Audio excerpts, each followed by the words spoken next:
It's over there behind the flag.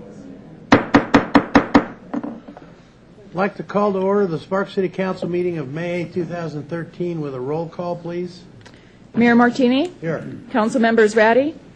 Here. Lawson? Here. Smith? Here. Kerrigan? Here. Schmidt? Here. City Manager Carey? Here. City Attorney Adams? Here. And City Clerk Gardner here. We have a quorum. Okay, if you'd all rise, please, for Pastor Kyle Bateson from the Living Stones Church. Welcome, Pastor. Thanks. How you guys all doing? Good. All right. So far. Well, I'm just a pastor at Living Stones Church. We currently meet at Mendab. We like to say that we are in the city for the city, so I'm honored to be here with you all. Would you please join me in a word of prayer? Father God, we come to you in the name of Jesus, and we're thankful that we're here, and we pray that you would help this whole meeting be for your glory today. I pray that your kingdom would come and your will would be done, and that you would give these council men and women wisdom and understanding to make all the decisions that they need to make. And Lord, we just confess all of our sins before you, and we know that you sent Jesus to forgive us of those. And during this meeting, would you just please protect us from any pride or selfish ambition that would do anything that is contrary to your will. And we just pray all this in the name of your Son, Jesus Christ. Amen. Amen. Thank you, Pastor. If you remain standing for the Pledge of Allegiance, Mr. Lawson, would you lead us? Yes, please join me in the pledge. I pledge allegiance to the flag of the United States of America and to the republic for which it stands, one nation, under God, indivisible, with liberty and justice for all.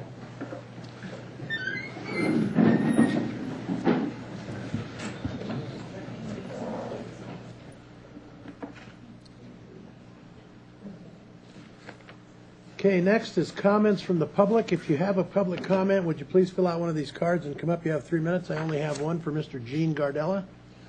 Welcome, Mr. Gardella. Good.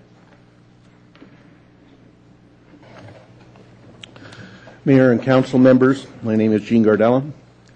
Catalina, Juliana, Rand, Daniel, Gail, Stephen, and the perpetrator, all dead. 17 wounded, 21 injured in all.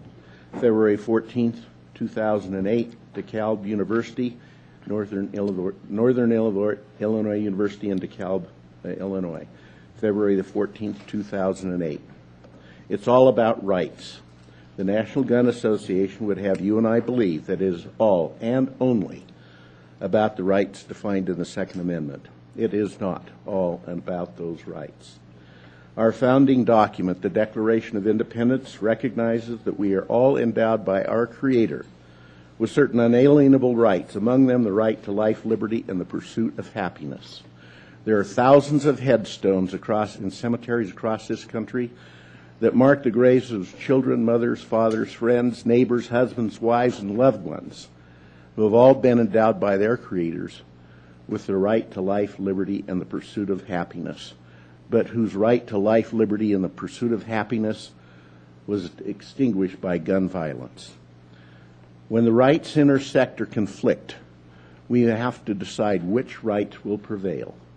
With 31,940 gun deaths, violent gun deaths, and many more wounded each year, it is clear our federal, state, county, and city governments are not successfully meeting their highest and greatest responsibility, the protection and provide a place secure from gun violence. The federal government appears to paralyzed and unable to act in meeting its responsibility to provide for safety and gun security from gun violence. Apparently, they are leaving it up to you. In the end, it is all about the rights related to this issue. Each of you must decide which of these rights will prevail. The right to life or the right to own an assault rifle. The right to liberty or the right to own and possess large capacity magazines. The right to the pursuit of happiness or the right to purchase a gun without a background check. If you have made a decision what rights will prevail, life, liberty, and pursuit of happiness, then the answer to the question, what can I do to reduce gun violence in society, begins with two things. First, take your personal action to call a local and Washington, D.C. office of Senators Heller and Reed and Congressman Amodei. Send an email, write a snail mail letter to each of them asking if they support good, comprehensive, and effective legislation to reduce gun violence in our country. Secondly, take actions for this council to pass and forward a resolution supporting the adoption of this federal regulation to reduce gun violence to our senators and our congressmen. Thank you very much. Thank you, Mr. Gardella. Anyone else under public comment? Okay, moving on to approval of the agenda. Anybody want to take anything out of order? Mr. Lawson. Yes, Mr. Mayor, I'd like to continue item 8.2 to the April 22nd meeting. I had a meeting with the Olympia Gaming folks and have a little bit more research I need to do, but I'd like to bring it back on the 22nd. Everything else in same order. Okay, which is okay, I think, but we still, Mr. Adams, we're still going to have a public hearing, are we not, on 8.2, seeing that it's agendized for one?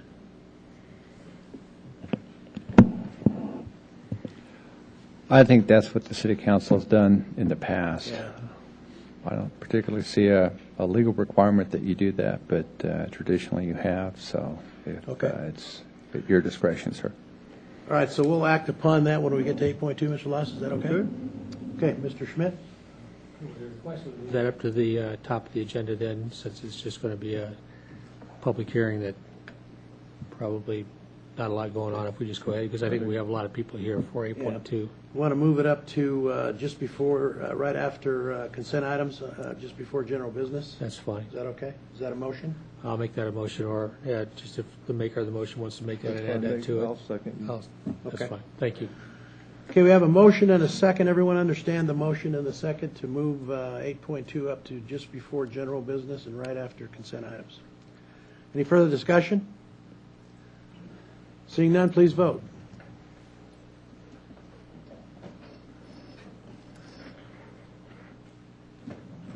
Julia? Did you vote in favor? I did. Votes unanimous? Okay, next is recommendation to approve minutes of March 25th, 2013. Any omissions or corrections? Looking for a motion. Mr. Lawson. Move to approve. Do we have a second, Mr. Smith? Second.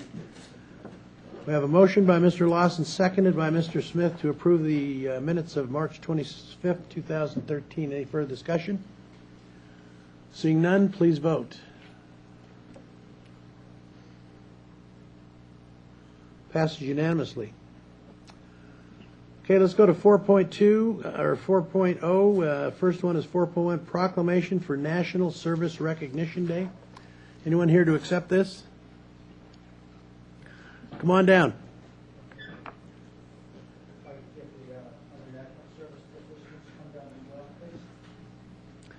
If you just want to have a seat here in front, I'll read the proclamation, then I'll hand it over.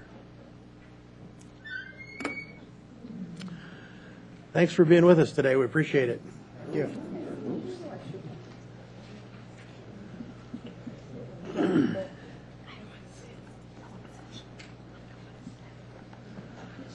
Okay, City of Sparks Proclamation. Whereas service to others is a hallmark of the American character and central to how we meet our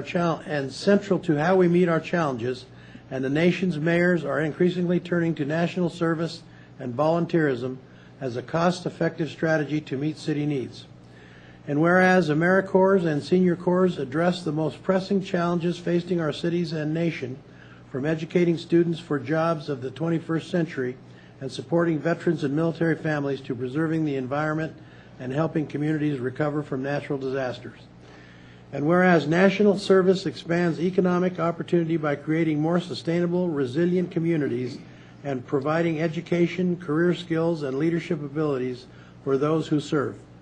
And whereas national service represents a unique public-private partnership that invests in community solutions and leverages non-federal resources to strengthen community impact and increase the return on the taxpayer dollars. And whereas AmeriCorps members and Senior Corps volunteers demonstrate commitment, dedication, and patriotism by making an intensive commitment to service, a commitment that remains with them in their future endeavors. And whereas the Corporation of National and Community Service and Nevada Volunteers, the Governor's Commission on Service, share a priority with mayors nationwide to engage citizens, improve lives, and strengthen communities, and is joining with mayors across the country to support the Mayor's Day of Recognition for National Service on April 9, 2013. Now, therefore, I, Gino R. Martini, Mayor of the City of Sparks, Nevada, do hereby proclaim April 9, 2013 as National Service Recognition Day and encourage residents to recognize the positive impact of national service in our city, to thank those who serve, and to find ways to give back to their communities. Thank you very much.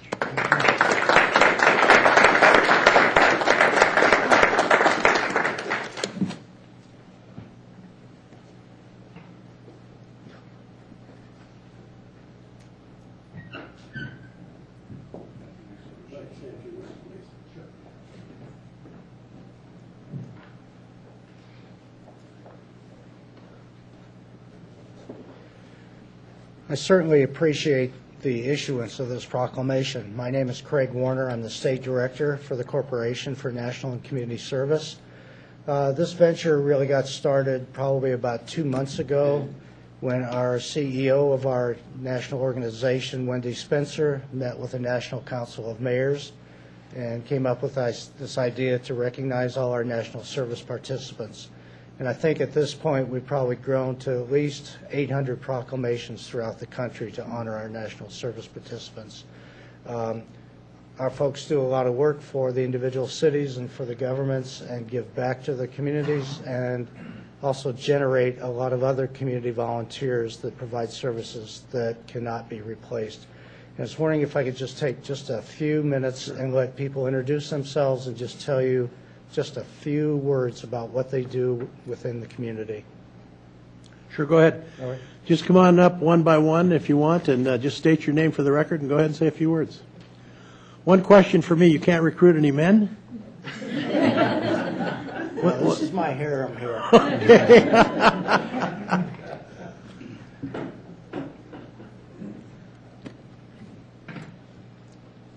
I'm Rosalinda Guerrero, and I'm with the ESL in Home program. And what we do, we get volunteer tutors to teach English as a second language so we can eliminate the barrier, the language barrier. Great. Thank you, Rosalina. Don't be bashful, ladies. Hello, my name is Gabriela Torres, and I work at Sparks High School. I am the AmeriCorps National and State Volunteer at the Children's Cabinet. And what I do, I work with the freshman students that are considered at risk. So what I do is work with the families, engage them in, the education process, let them know how high school works, and just make sure that their first freshman year is a successful year, because the statistics says that if a student doesn't get the full credits the first year, they're most likely to drop out of high school. So I'm there to support the families in any way they need, resources, grades, attendance, basically anything.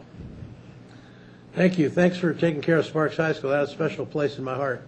I graduated there from '64. Mr. Carey graduated there from 1975. So, welcome. Hi, my name is Joanna Ramos. I'm an AmeriCorps State Volunteer at the Children's Cabinet.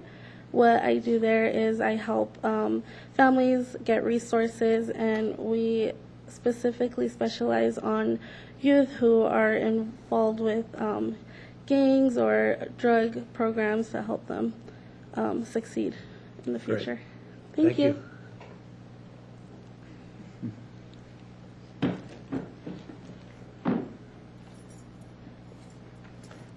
I'm Mary McGalliard. I've lived in Reno 85 years, and I work at Rita Cannon School to help the kids learn to read, and I'm very fortunate to be associated with the Foster Grandparent Program. It's done a lot of good for me. Wonderful. Thank you so much.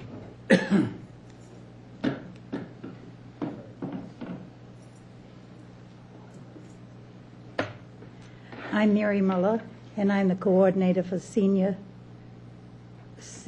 program in Sparks and all of Nevada, really. And we have seniors that go out and help seniors.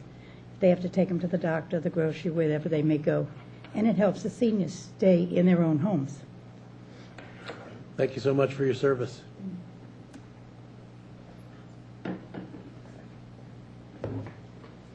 This was not intentional, but I'm also Mary. I'm Mary Brock, and I'm the Executive Director of the Foster Grandparent and Senior Companion Programs here in Northern Nevada. We have collectively about 200 volunteers with our Foster Grandparent Program. We have Mary McGalliard here, who's been volunteering for well over 20 years, helping young kids and through seniors in high school learn how to get up to their academic standards and just really good mentoring intergenerationally. And with the Senior Companion Program, we have seniors that are 55 years and older, and they visit and help seniors stay independent in their homes for as long as possible. They do that through socialization and friendly visits. So thank you very much. Thank you.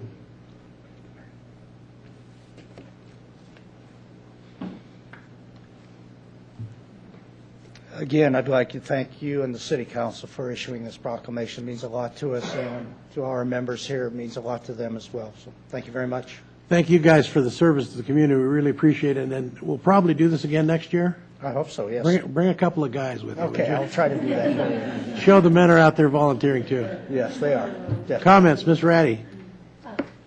Big fan of the AmeriCorps program and just the amazing impact that these volunteers have in our community. And so I hope you know how much of an impact that you make. And then I helped facilitate the request, and I believe you wanted a photo opportunity. So was that still the case? Were you hoping to get a picture with the council? Yes, please. So I would like to request that we do something a little abnormal and just take a quick photo. Why don't you guys come on up right behind us here, and we'll get a photo taken. Okay, great. Thank you.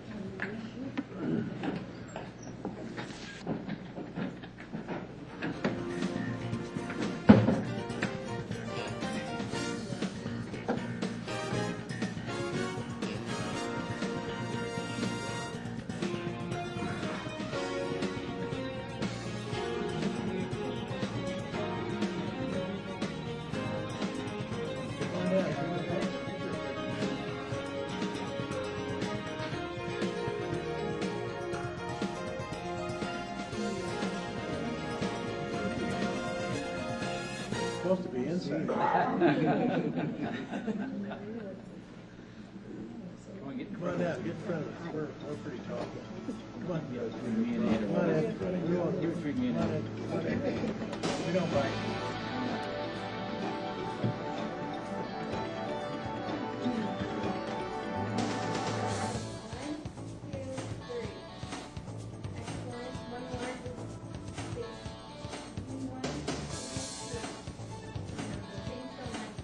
Thank you, guys. Thank you. Thank you, sir. Appreciate it. Appreciate it.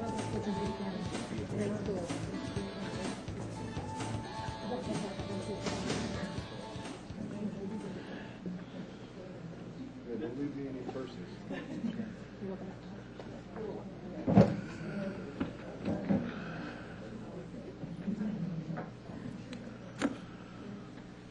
Okay, let's move on to 4.2, Proclamation, Sexual Awareness Month, and Denim Day in Nevada. I believe Ms. Ratty is going to read this proclamation. Anyone here to accept this? Come on down, have a seat. Right there is fine.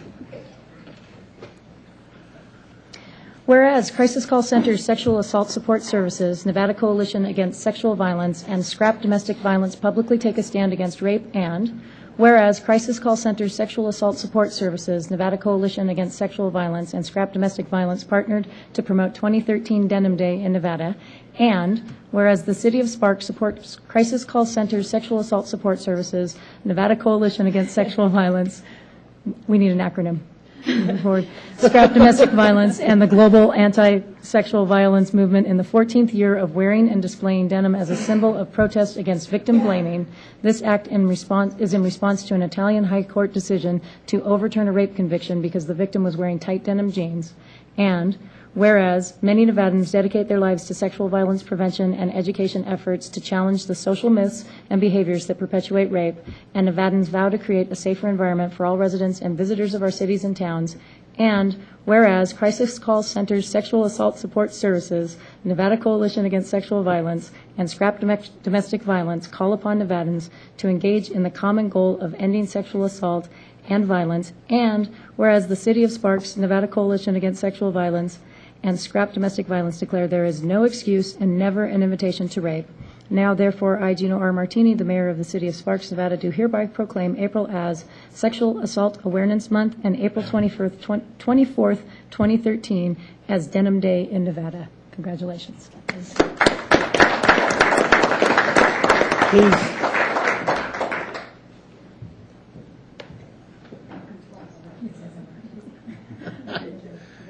Come on down and say a couple words. You can't get away that easy. I was really going to try. Just give us your name for the record and go ahead and say a few words. Carrie Ramos, R-A-M-O-S, and the first name is K-A-R-I. We just want to thank you for being willing to issue this proclamation. We know that there are many victims and survivors within our community who have maybe not even reported their sexual assaults, and it means a lot to have the leadership of our city and of our communities acknowledge that this crime does happen and that they have the right to speak out. So thank you so much for being among the leadership. Thank you, Carrie. Go ahead.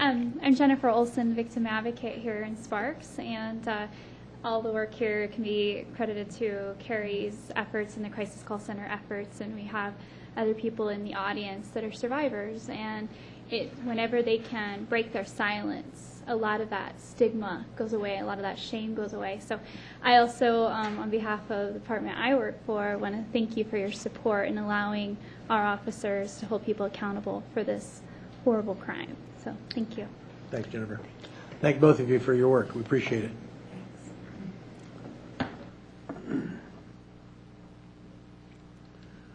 Okay, next is 4.3, Proclamation Pathways to Aviation. Someone here to accept this? I thought I saw an arrow shirt. I figured it might be you.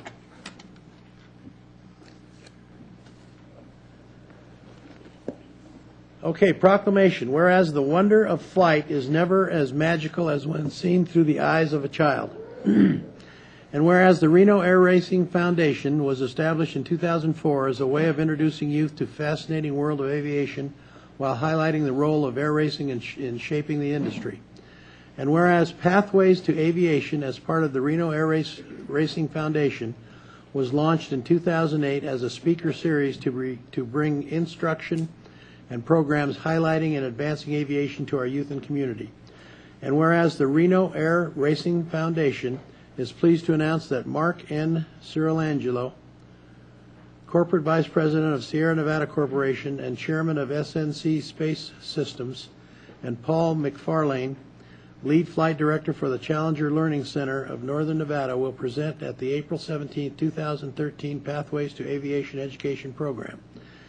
And whereas through partnerships with the University of Nevada, Reno Tahoe Airport Authority, Challenger Learning Center of Northern Nevada, and Sierra Nevada Corporation, the Pathways to Aviation program seeks to inspire local youth through aviation and aerospace education activities, grants and scholarships to pursue educational studies in science, technology, engineering, and mathematics.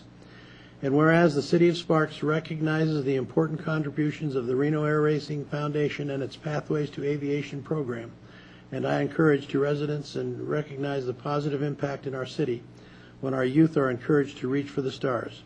Now, therefore, I, Gino R. Martini, Mayor of the City of Sparks, Nevada, do hereby proclaim Wednesday, April 17, 2013, as Pathways to Aviation Day.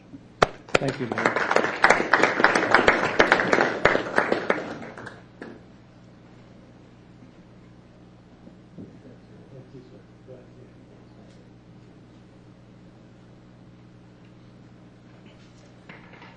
Thank you very much. I'm honored to be here. I'm Greg Stanley, Corporate Director of Engineering for Sierra Nevada Corporation, a local billion-dollar defense contractor.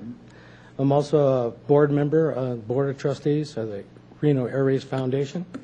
And I just want to thank you for the proclamation. I think we're going to have a great event at UNR.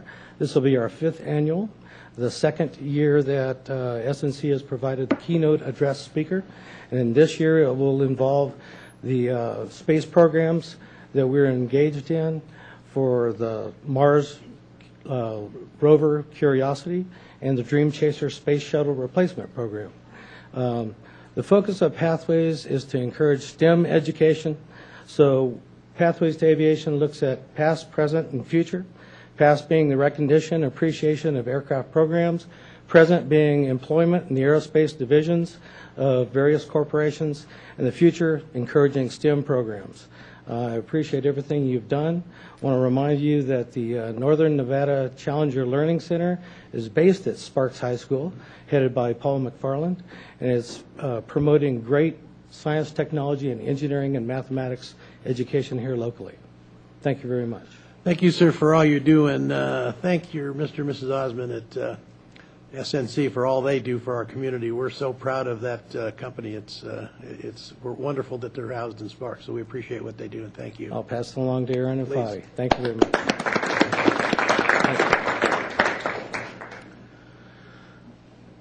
Okay, next we have Proclamation Public Safety Telecommunications Week, and Mr. Lawson will read this. Do you have anyone here for this one? You two, come on down. Come on down. You got to get yourself on TV. There's only a couple million people watching, so don't worry about it. Oh, yeah. Huge. Huge fault. That's not including international audience. Exactly. Whereas residents of Sparks dial 911 or the communications section for help in emergencies on a routine basis. And whereas the men and women who answer these calls gather vital information and dispatch public safety assistance, often making the difference between life and death. And whereas our emergency communications dispatchers are among the more than 500,000 telecommunications specialists who work daily to protect the public and promote public safety. And whereas our emergency communication dispatchers are the first to contact for a person in crisis and are knowledgeable, highly trained employees who work closely with police, fire, and emergency medical personnel. And whereas Sparks residents enjoy a high standard of public safety and owe a great debt of emergency communications personnel who apply their expertise in dispatching help to ensure public safety. Now, therefore, I, Gino R. Martini, Mayor of the City of Sparks, Nevada, do here proclaim April 14th through 20th, 2013 as Public Safety Telecommunications Week. And join, we got a lot of accolades here, and join with the City Council in acknowledging and thanking our public safety dispatchers, Joanna Bellamy, David Brown, Lisa Buckles, Shelley Burkhart, Mary Crandall, Maureen Diet, Mary Hale, Lori Howard, Linda McCoy, Melissa Nabong, Nancy Owens, Lisa Rose Brown, Cheryl Moreno, sorry about that, Sherry Terry, and Denise Wagner. Thank you.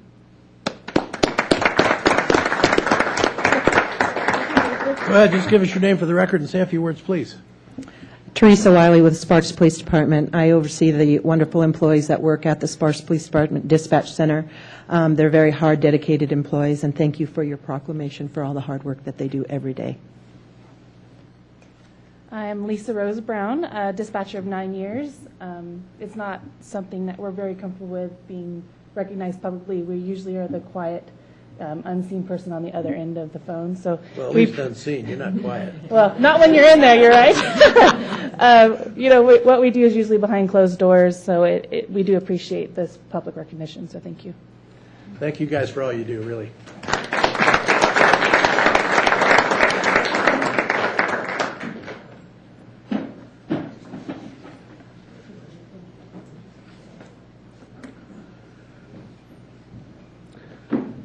Okay, moving on to consent items. Does anyone want to pull a consent item? Mr. Kerrigan. Thank you, Mayor. I'd like to pull 5.3, 4, and 5, just for Anyone else? Okay, looking for a motion. Mr. Schmidt. I'll make a motion. We approve consent items 5.1 and 5.2 and 5.6, 7, and 5.8. Do you have a second, Mr. Smith? Second. Moved by Councilman Schmidt, seconded by Councilman Smith to approve 5, 1, and 2, 5, 6, and 7, and 8. Any further discussion? Seeing none, please vote. Passes unanimously. 5-3 through 5-5. Mr. Kerrigan. Thank you, Mayor. John, I just wanted to give you a chance just to give us a real quick brief on this because I think it's important and I think it's something that the citizens ought to know what we're doing for some of the businesses in Sparks. Thank you, Councilman Kerrigan. For the record, John Martini, Assistant Director for Community Services. What's before you today is a professional services contract that hopefully at the end point will allow us to enter into FEMA's community rating system. The ultimate goal of this contract and the work contained within the staff report is threefold. One, to help us get through our last community assistance visit with FEMA, which is our audit. We have some structures in the industrial area that need attention. Secondarily, the consultant will assist us in entry into the CRS program, which is a binder about this thick of a lot of forms that we just simply don't have staff to do the work right now. We are hopeful that we will be ranked as a CRS 8 level community, which would provide a 10% discount to policyholders within the city of Sparks. It will be for the entire city, not just the industrial area. I've been in contact with the state floodplain manager.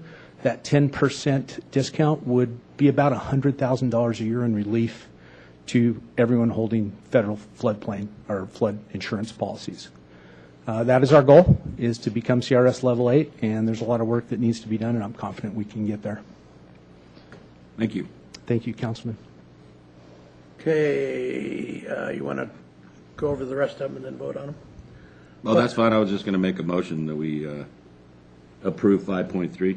Okay, do I have a second? Mr. Schmidt? Second. Moved by Councilman Kerrigan, seconded by Councilman Schmidt to approve 5.3. Any further discussion? All in favor, please vote. Or please vote if you're in favor or not. Passes unanimously. Thank you, Mr. Mayor. 5.4, Mr. Kerrigan. Yeah, I just wanted to do 5.4 and 5. Neil, I guess you're the only one.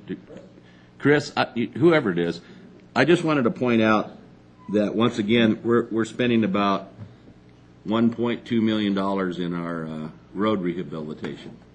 And we're also spreading that out to 2 different companies too. So I don't know how many people that is as far as putting the work, but I just wanted to tell you, thank you for that. I think it's a good program. And I was driving down Vista Boulevard this weekend, I think, and they were slurry sealing it, I think. Most They're likely. doing something to the road. I know that. Chris Cobb, Capital Projects Manager for Community Services. Both these projects are part of your street improvement program that is fully funded through either your gas tax dollars that we receive through the state or through the franchise fees. And this would be part of our CIP? Yes, sir. This is part of the part of this year's CIP. Part of this year's CIP? Yes, sir. Current fiscal year. The money that we saved up to do some things like this, right? Yes, absolutely. Okay. Very successful. With the bids that you saw, we were able, with the first bid, Unit 2, came in extremely successful and competitive, allowed us to do Unit 3 and leverage our dollars much further this year. So a very successful program. We have 2 different contractors, and we'll be putting a lot of local people to work. Okay, great, thanks. I just wanted to let you guys say that in public, so thank you. Thanks, gentlemen. See, you wore a tie for a reason today, so you knew you were going to be up here. I'd like to go ahead and approve, make a motion to approve 5.4 and 5.5. Mr. Schmidt? Second. We have a motion by Mr. Kerrigan, seconded by Mr. Schmidt to approve 5.4 and 5.5. Any further discussion? Seeing none, please vote. I bet he's not wearing that tie in an hour. Passes unanimously. Okay, moving along, we've moved up 8.2, so now we're going to go to 8.2, which is a public hearing. Mr. Thompson? So I guess just a brief explanation, and then we'll hear from the applicant. Thank you, Mr. Mayor, council members. Tim Thompson, Senior Planner for the record. This is a special use permit request from Olympia Gaming to amend their existing special use permit to allow a non-restricted gaming operation, including 2 hotels. This use permit was approved by the Planning Commission, and Councilman Lawson, I believe, asked to have this reviewed by the City Council. Which is why we're here today, and I'll be happy to answer any questions. Questions for Mr. Thompson? Okay. So let's do public hearing, I guess, is probably the best thing to do at this point. Then we can hear also from, or would the applicant like to come down and make a few comments? Let's do that, and then we'll go to public hearing. Good afternoon. For the record, Mike Raley with Rubicon Design Group here on behalf of Olympia Gaming. We're in agreement with continuance to April 22nd, and we're here to address any questions that anyone may have. Okay. Thanks, Mike. Okay, this is a public hearing, so let's open it up to the public for comment. Anyone in the public like to make a comment? And I believe, Teresa, we have a letter from the NRA that I'd like read into the record, if you have it there, please. And then if there's anyone else that wants to talk, please come up and fill out one of these forms, and we'll get you to speak for 3 minutes. Go ahead, Teresa. This is from the NRA, the Nevada Hotel Association. Stated April 4th, 2013. Dear Mayor Martini, on behalf of the Nevada Resort Association, I am respectfully requesting that you withdraw from consideration item 8.2 from the Sparks City Council meeting agenda on April 8th, 2013. The NRA recently learned that last month an approval was made by the Sparks Planning Commission for a 60,000 square foot casino with 2 separate 100-room hotels detached from the casino and located a considerable distance away.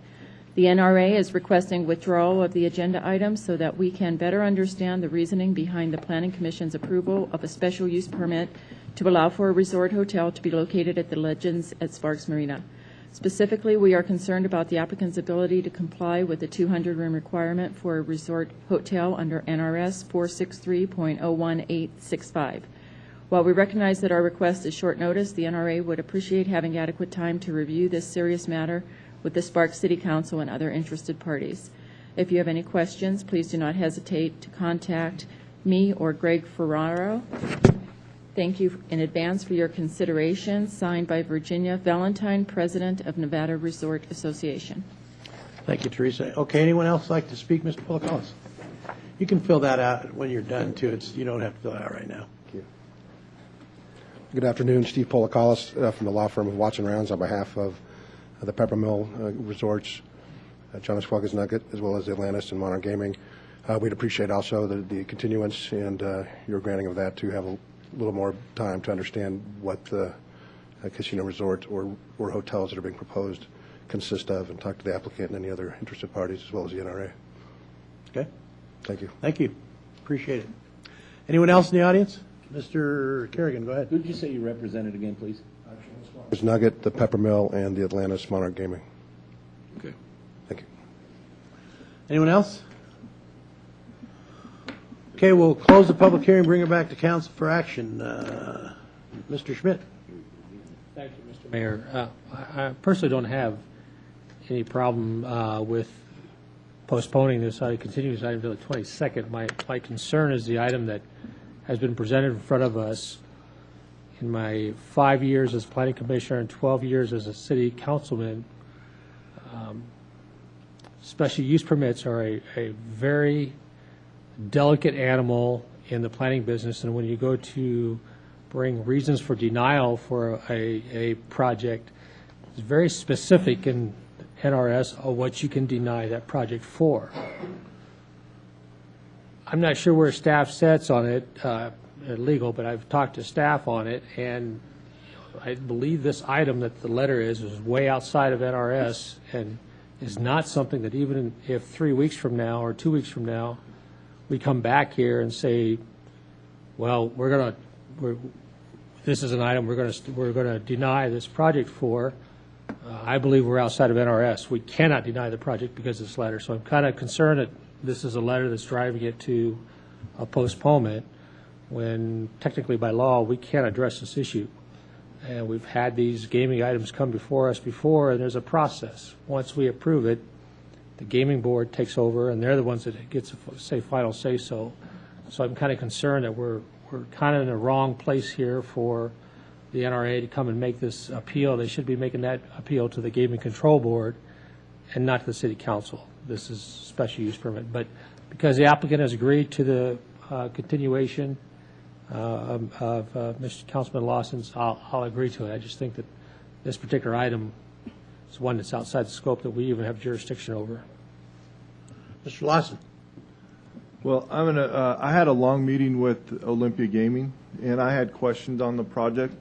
They answered a lot of my questions. They gave me some things to do my homework on, and as you guys know, I always do my homework, and that's why I'm asking for this to be continued to the 22nd. other than that, it's just giving me time to check a few facts that I was given and to make sure that, as I always say, this is going to be a good decision in 10 years. Because I'm the one who has to live here in 10 years. No one else. Well, I guess some of you guys can. Are we going somewhere? Yeah. Well, I meant to say, this is my community, and I take this very seriously. Mr. Kerrigan. Thank you, Mayor. Yeah, I wanted to put it on the record that I'm going to vote positive to continue this only as a courtesy to Mr. Lawson. When an attorney comes up here and says they represent the Nugget, okay, on another gaming project, I got red flags going off everywhere, okay, because some of us were here 6 years ago or 7 years ago. Just got there's still something in front of the Nevada Supreme Court because of that. And so I just wanted to make sure that everybody understood this is a courtesy to one of the councilmen and not because I disapprove of the project or approve of the project. Thank you. Mr. Smith. Same thing with me. I don't favor continuing this item. I think we should go ahead and vote on it today, but because Councilman Lawson asked for it, I'll support him on this. Mr. Schmidt. And again, Mr. Lawson, I fully support you that you want to go ahead and find out your questions to get them answered. I guess my question comes to the legal point here that if Mr. Lawson, Mr. Adams, if you can answer this, Mr. Lawson has his questions answered, all he has to do is withdraw the appeal, and we don't have to hear the appeal. Is that correct? That is correct. So we don't have to come back here. Once his questions are done, we're finished with this item. Mr. Lawson is free to withdraw the request that the City Council hear this. Okay. All right. Great. Thank you. Okay. Anyone else? Okay. And I don't think we're, by continuing it, we're saying we're going to deny this by any means. I don't think that's what anybody said here today. So I don't think, and not that there may be reasons that someone finds as a councilman and is able to back those up by NRS or whatever. There may be reasons to decline this project, and I don't see any myself, but doesn't mean in digging through everything you can't find something to make a case for declining it. And if that's the case, then we'll go that route. But I don't see any other problems other than that. So we need a motion to continue, Mr. Lawson? I'll make a motion to continue item 8.2 till April 22nd or until I withdraw my appeal. Okay. Do we have a second, Mr. Schmidt? I'll second, yes. Moved by Mr. Lawson, seconded by Mr. Schmidt to continue this to the 22nd or withdraw the appeal once it's he's been satisfied with the findings. Any further discussion? Seeing none, please vote. Passed unanimously. Thanks, gentlemen. We'll see you on the 22nd or maybe be withdrawn before. Thank you, guys.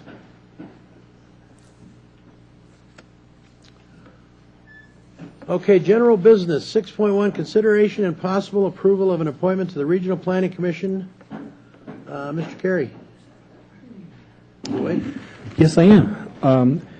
Jackie Peterson is just coming up to the end of her term on the Planning Commission. The Planning Commission voted on March 7th to recommend that Commissioner Art Sperber replace her on the Regional Planning Commission. At this time, the mayor places the name of Art Sperber for appointment to the Regional Planning Commission. Be happy to answer any questions you may have. Questions for Sean? Looking for a motion?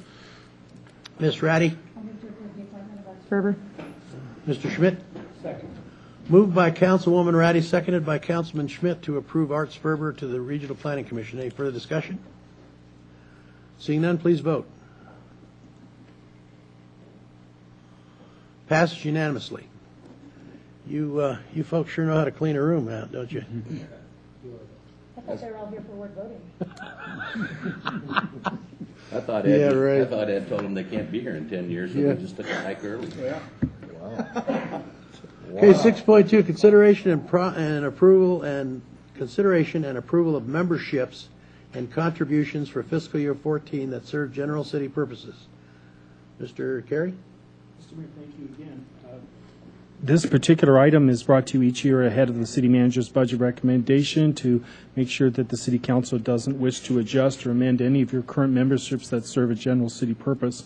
Items of note this year, the Western Nevada Development District was added late to this agenda item by my error, and it's going to be about $6,500 at its maximum. I did speak to Mr. Ron Radial, and he quoted me a number less than that, but I think that's a good budget number to include.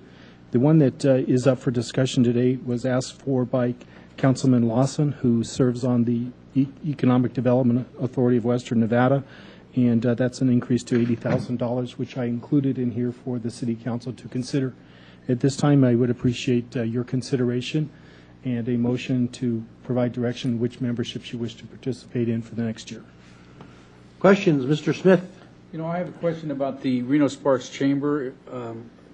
Didn't we pay that out of tourism and marketing last year? That was the controversy? That was the controversy, yes, sir. And as you recall, they downsized their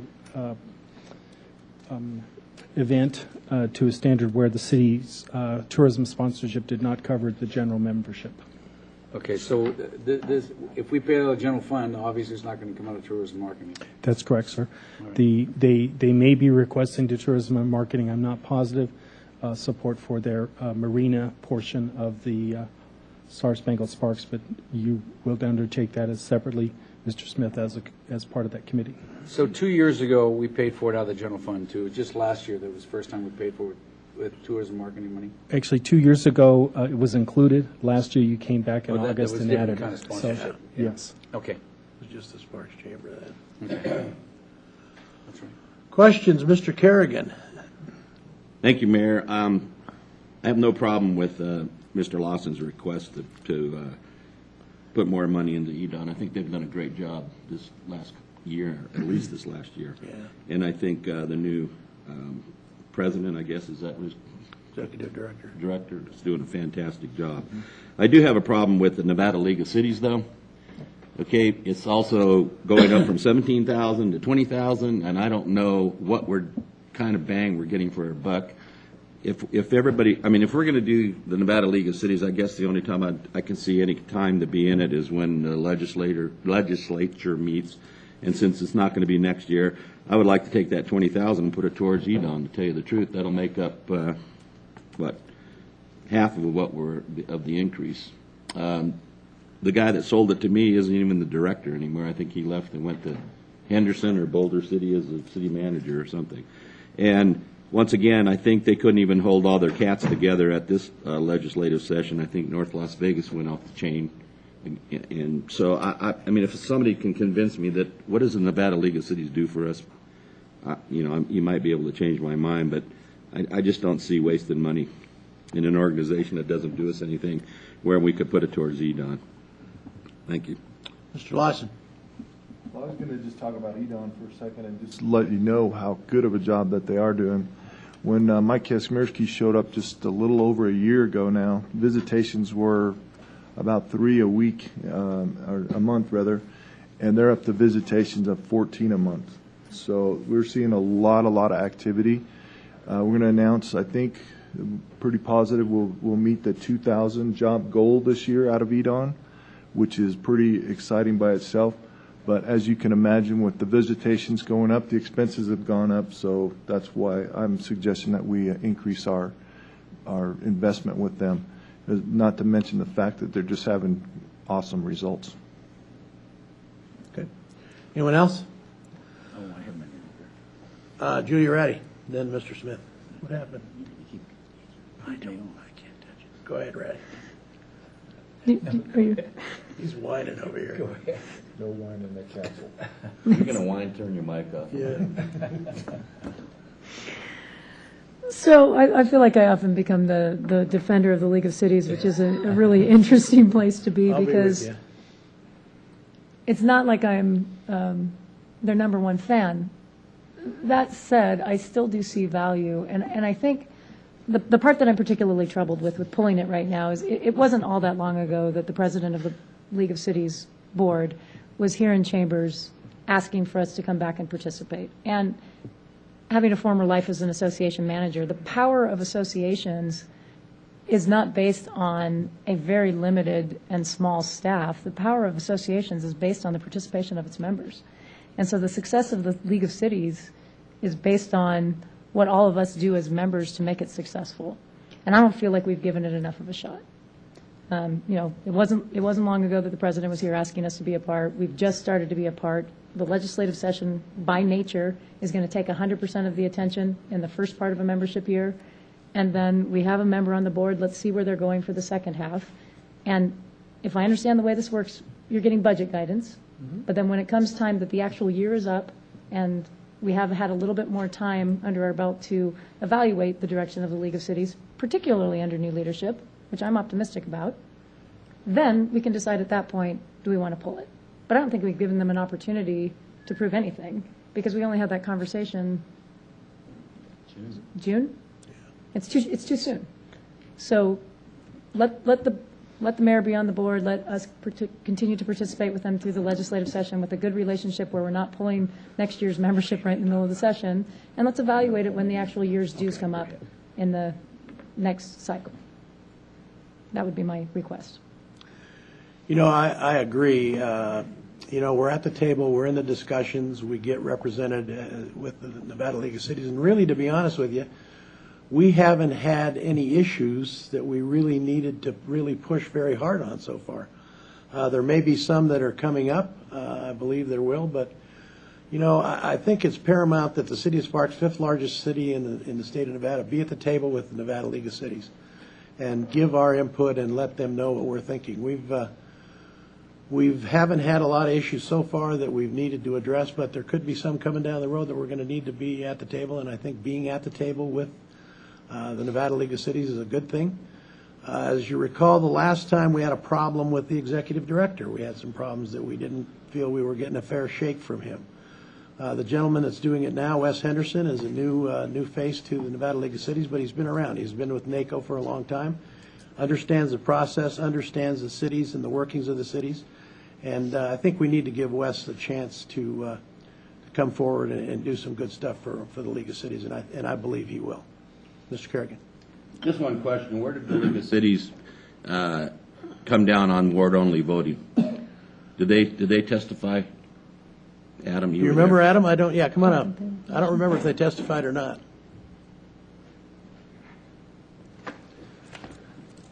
Good afternoon, Adam Mayberry, Community Relations Manager for the record.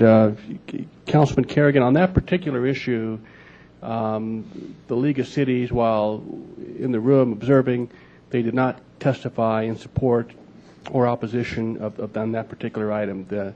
It's been my limited experience that the League typically will get behind or oppose those issues that impact cities collectively across the state. And that particular issue is a little, wouldn't really fit that model, if that helps. Only has to you just gave me my point. It affected the biggest cities in the state, I believe, didn't it? Reno, Sparks, Henderson, and North Las Vegas. There's 4 out of the 5. City. And Carson City County. Yeah, so we got 4 out of the 5. That's the point I'm trying to make. I think that's where the League of Cities. And first of all, they should have said this is coming up. I'm not going to argue it. I don't see their worth. I'm sorry. Okay. Thanks, Adam. Anyone else?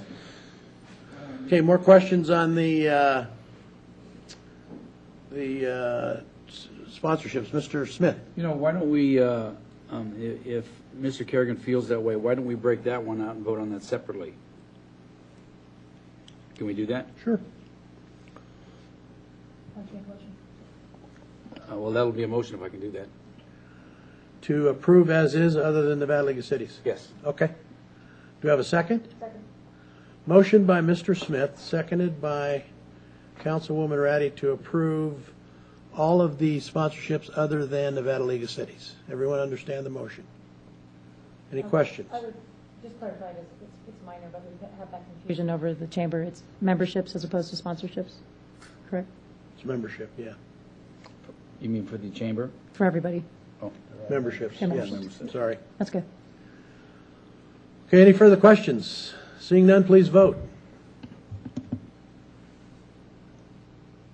Passes unanimously. Oops, I'm sorry, passes 4-1. Mr. Schmidt against. Okay.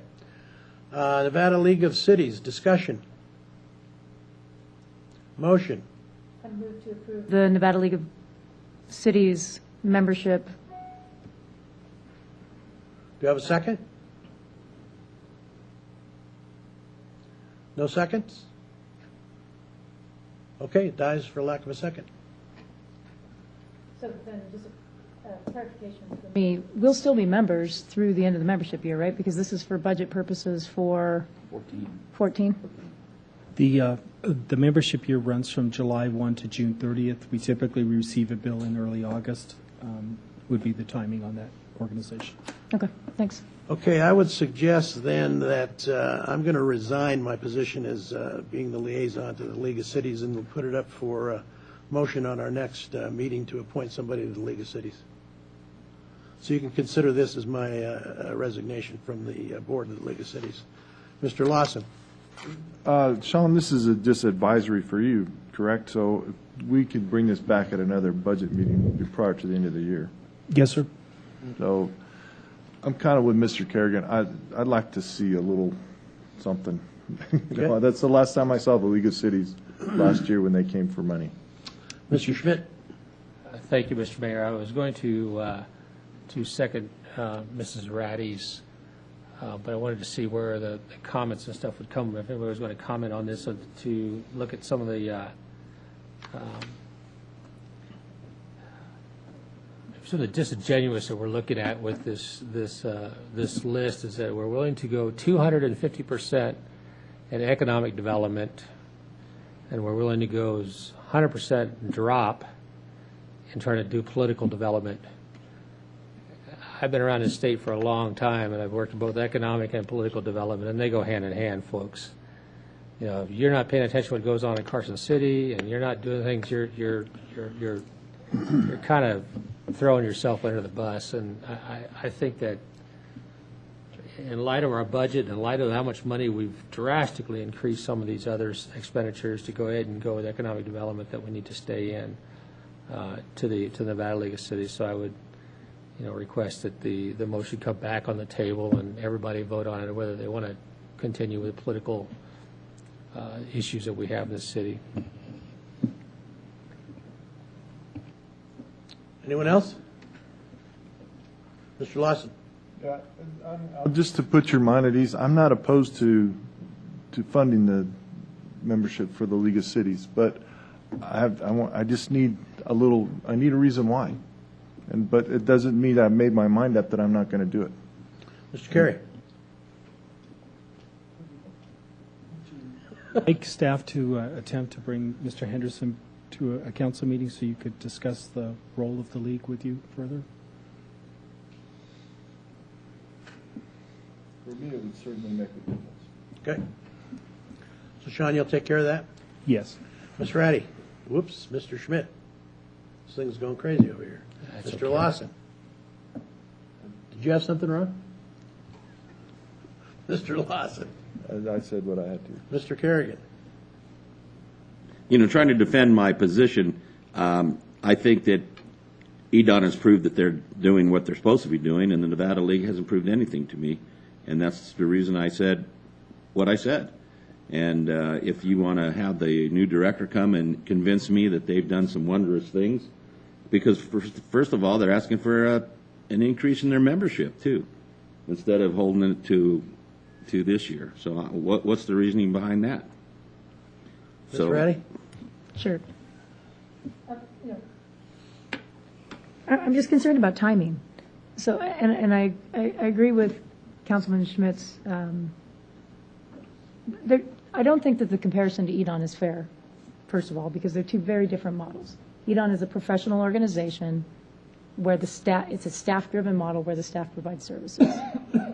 The Nevada League of Cities is an association of cities where the board of directors has a much larger role in doing the actual work of the organization, and the staff, the very small staff, the 1.5 people, are there as facilitators of that volunteer effort. You got a new director, and I don't think we've given him a chance to be the next Mr. Kazmierski, who shows that you can turn around an organization and have a different outcome for its members. And associations, you get out of them what you put into it, and I think Councilman Schmidt is a perfect example of that when you put a bunch of time and energy into an association, you get more out of it. And we are not doing that. But beyond that, we're in the middle of a legislative session. And it's far more about relationships that we have during the legislature when we come up against challenging issues.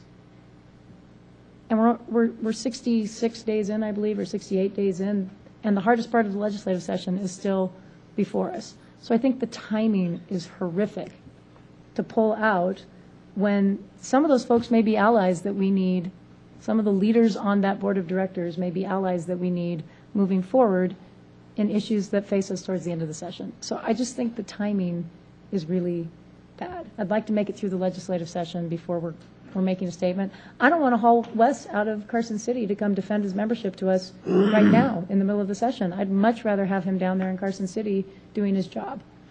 So I'd like to ask that we approve it.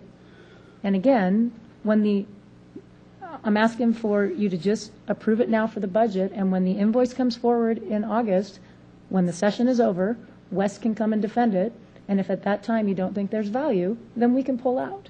But let us finish this year in good graces and with good relationships with the people who we're down there working in Carson City with. That's what I'm asking for. Mr. Smith? Well, you know, the $20,000, I believe he gave us a discount last year so we'd come back. And I think the $20,000 is regular price, is it? The number you see is a quote from the membership directly from the Nevada League of And he Cities. did give us a discount last year if we came back in. Well, and then addressing the EDON issue, you know, we have results from EDON, and I mean, they've been excellent, and I suspect that they're going to continue to move forward. They're doing a great job, and that's why I voted for the increase to them. If this comes back, it'd be a different story, but, you know, his job is not only to be at the legislature, but to satisfy the city of Sparks questions. So I'd like to see him come up here. Mr. Schmidt? Thank you, Mr. Mayor. And I think your example of the two organizations, you're treating the two organizations differently. If EDON had come to us a year ago with this type of increase, I can tell you what, there would have been no vote of confidence on this council that this type of increase would be done. A brand-new director with no track history on what they're going to do. And we gave that director almost a year and a half to prove himself. And you're here for a 250% increase in contribution for it. The exact opposite with the Nevada League of Cities, you're giving somebody 3 months. As new, I think it was January 1st, he came so, you know, a little over 3 months, and you're saying because you haven't given us results in that 3 months, we're going to cut you loose. I think it's a little bit of inconsistency, and so, you know, I just think this thing needs to be approved. We can bring the director on in, have him go ahead and defend the position, ask the questions as we've done in the past, and decide where to go with it. I think we're not being consistent with our direction. Is that it? Mr. Kerrigan? In the spirit of compromise, if that was a motion by Julia to do that, I'll second it. We have a comment from Mr. Lawson first. And that was exactly my comment. What's the motion? To approve it, and I second. Thank you. Would you restate it, please? So I would move to approve the budgeted amount for membership in the Nevada League of Cities. And I By second. Mr. Kerrigan. Okay, any further discussion? All in favor, say aye.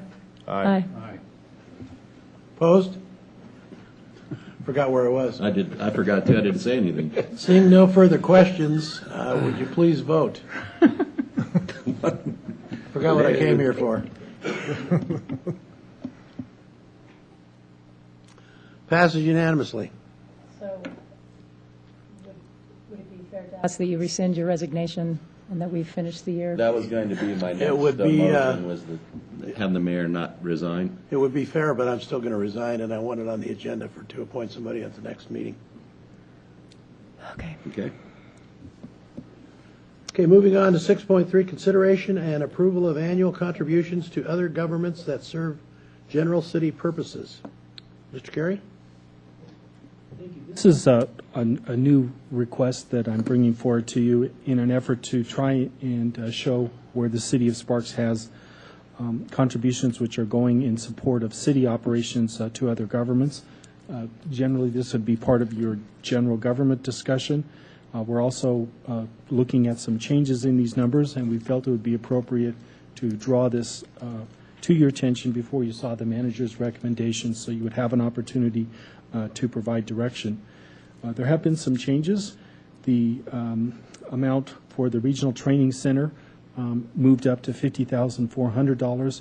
I felt that was absolutely great outcome, given the fact of the changes that are occurring with our partner, the Truckee Meadows Community College. And I want to thank Chief Flock and Chief Kiefer for their efforts to work to keep the numbers down. This could have been as high as $100,000, but we've been able to find a good balance with Truckee Meadows. You'll also see the amount for the sewer, and this is part of your capital plan, but we did want you to see the increasing amount that's going out in capital outlays. As you know, we've had a very difficult year at the plant, and capital investments are done by the City of Reno on this one. A couple that are reoccurring, which need action, I believe, each year by you. Based upon your discussions regarding the senior center, you wanted to not have that become a fixture in your budget, so I was drawing out the senior center investment, which for the full year will be $21,500. And then WestCare, which is a service provider for the triage of folks that we're trying to keep out of the criminal justice system and provide them help, as well as there's a slight overage of what we can't cover by CDBG to keep our community assistance center open. So all totaled, for next year, you'll see expenditures in support of city purposes to other governments of $4,693,000, and that is up from this year, which is $4,205,000. Substantially, that increase does lie in the sewer plant. Be happy to answer any questions, and hopefully this will become a more valuable section of the budget to you in future years. Questions, Mr. Kerrigan? Sean, I'm sorry, but could you go over that City of Reno Fire triad again?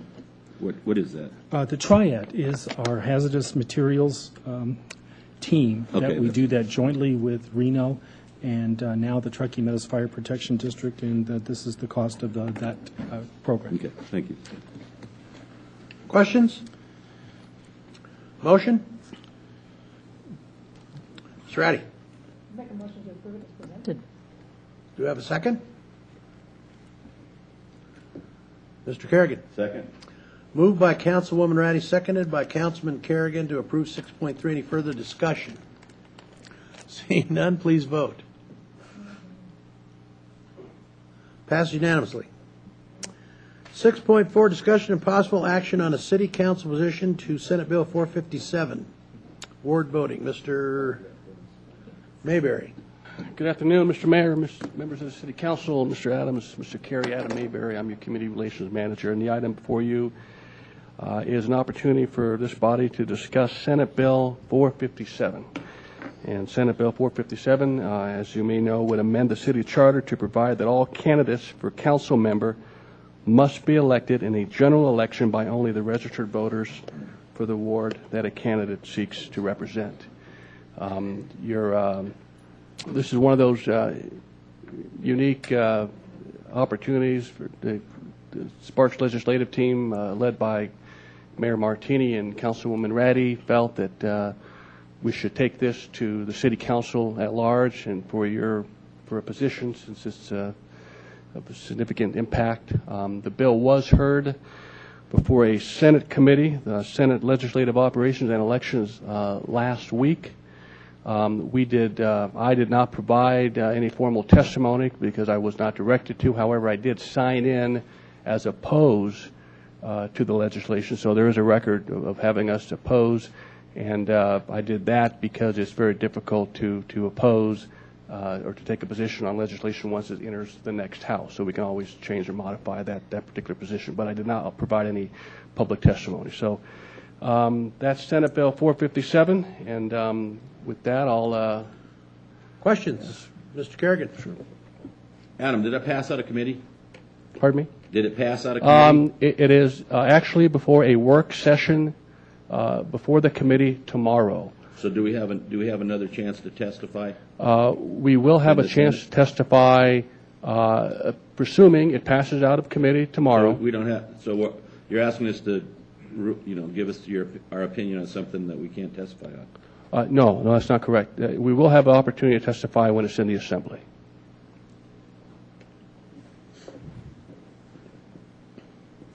Questions? Mr. Schmidt? Thank you, Mr. Mayor. Adam, I've read some of the reports and things on this particular issue. Does this thing have a life of its own right now? Is this one of those bills that every local government elected official except for the city of Reno could be saying no against it, but they're going to go ahead and do it anyway? Councilman, I don't want to presuppose the course that this bill will take. I can tell you, just for a little more background, if you recall, last session in 2011, Senate Bill 304 was a similar bill, only it was instead of amending the charter, it was essentially a ballot question asking the residents of 4 particular cities in the state if they, in fact, would want to go to ward-only voting. And it did pass both houses, went to the governor.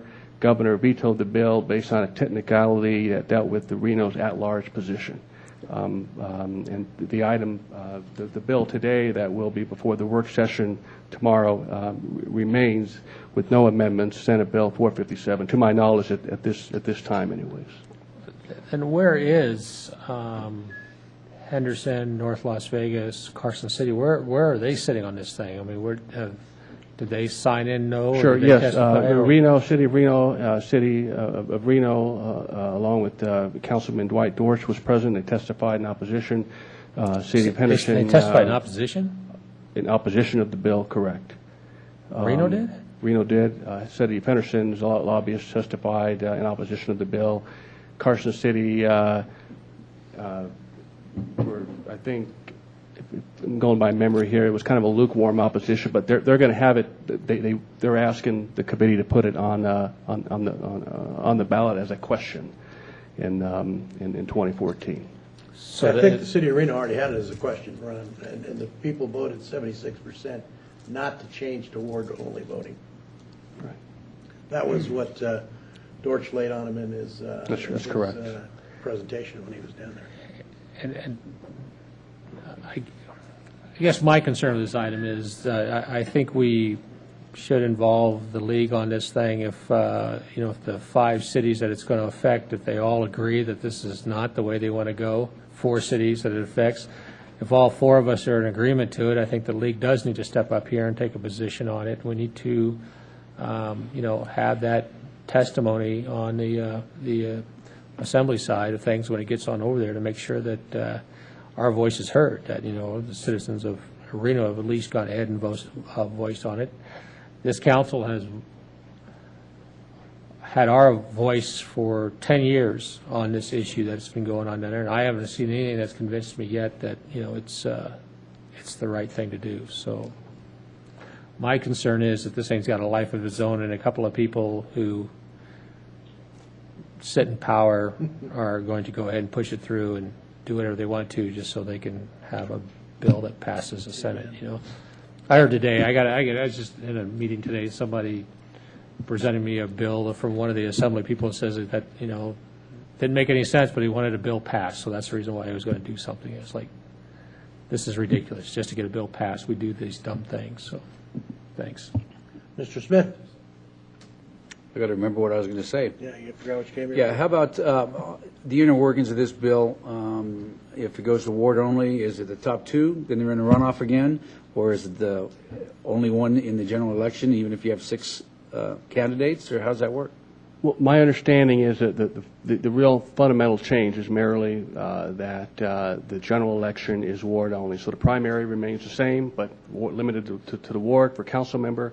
And now the general election, instead of all residents selecting, voting for a council member, regardless of what ward they live in, they would now be limited to voting for the council member representing their ward.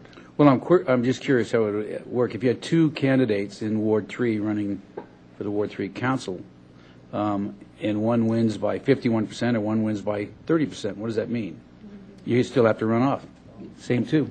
Unless it's partisan. Yeah, Sparks is a little bit different. Mm-hmm. Sparks' charter says that the top 2 from the primary will go to the general.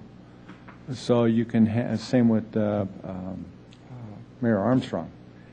He won like 58% in the primary, but he still had to go to the general, which is different than the statutory law in Nevada, which essentially says you get 51% in the primary.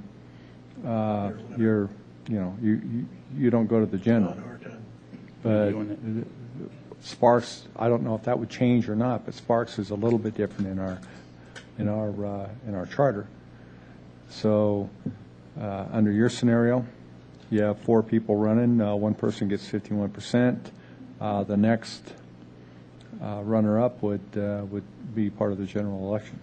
So the legislation that they proposed is changing our charter, so I'm sure they'll try to change that also. I don't know. No, I'm going to read it to you right here. They left, it says primary elections, they did not change, I'm reading it right off the bill, the names of the 2 candidates for mayor, city attorney, municipal judge, and the names of the 2 candidates to represent the ward as a member of the city council from each ward who received the highest number of votes at the primary must be placed on the ballot for general election.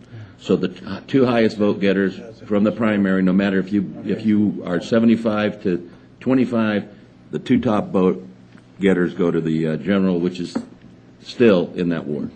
So basically, if you only have 2 people running for that seat, they both go right to the general election. Yeah, you don't even go to a primary. You don't have to go to a primary. primary. Correct. Right. Just like it is now, except you do it ward-wide. Exactly. Right. Okay. Thanks, Mike, for reading. Anyone else, Mr. Kerrigan? Yeah, I just wanted to add what Adam said. That this bill passed the last legislative session, and the only reason that the governor vetoed it was because they didn't have the Reno at-large seat fixed. Well, if you look at the bill, they're going to make that a 6th ward, and I don't think that, I'm not going to tell you what Brian's going to do, but I don't think he's going to veto it if it goes through.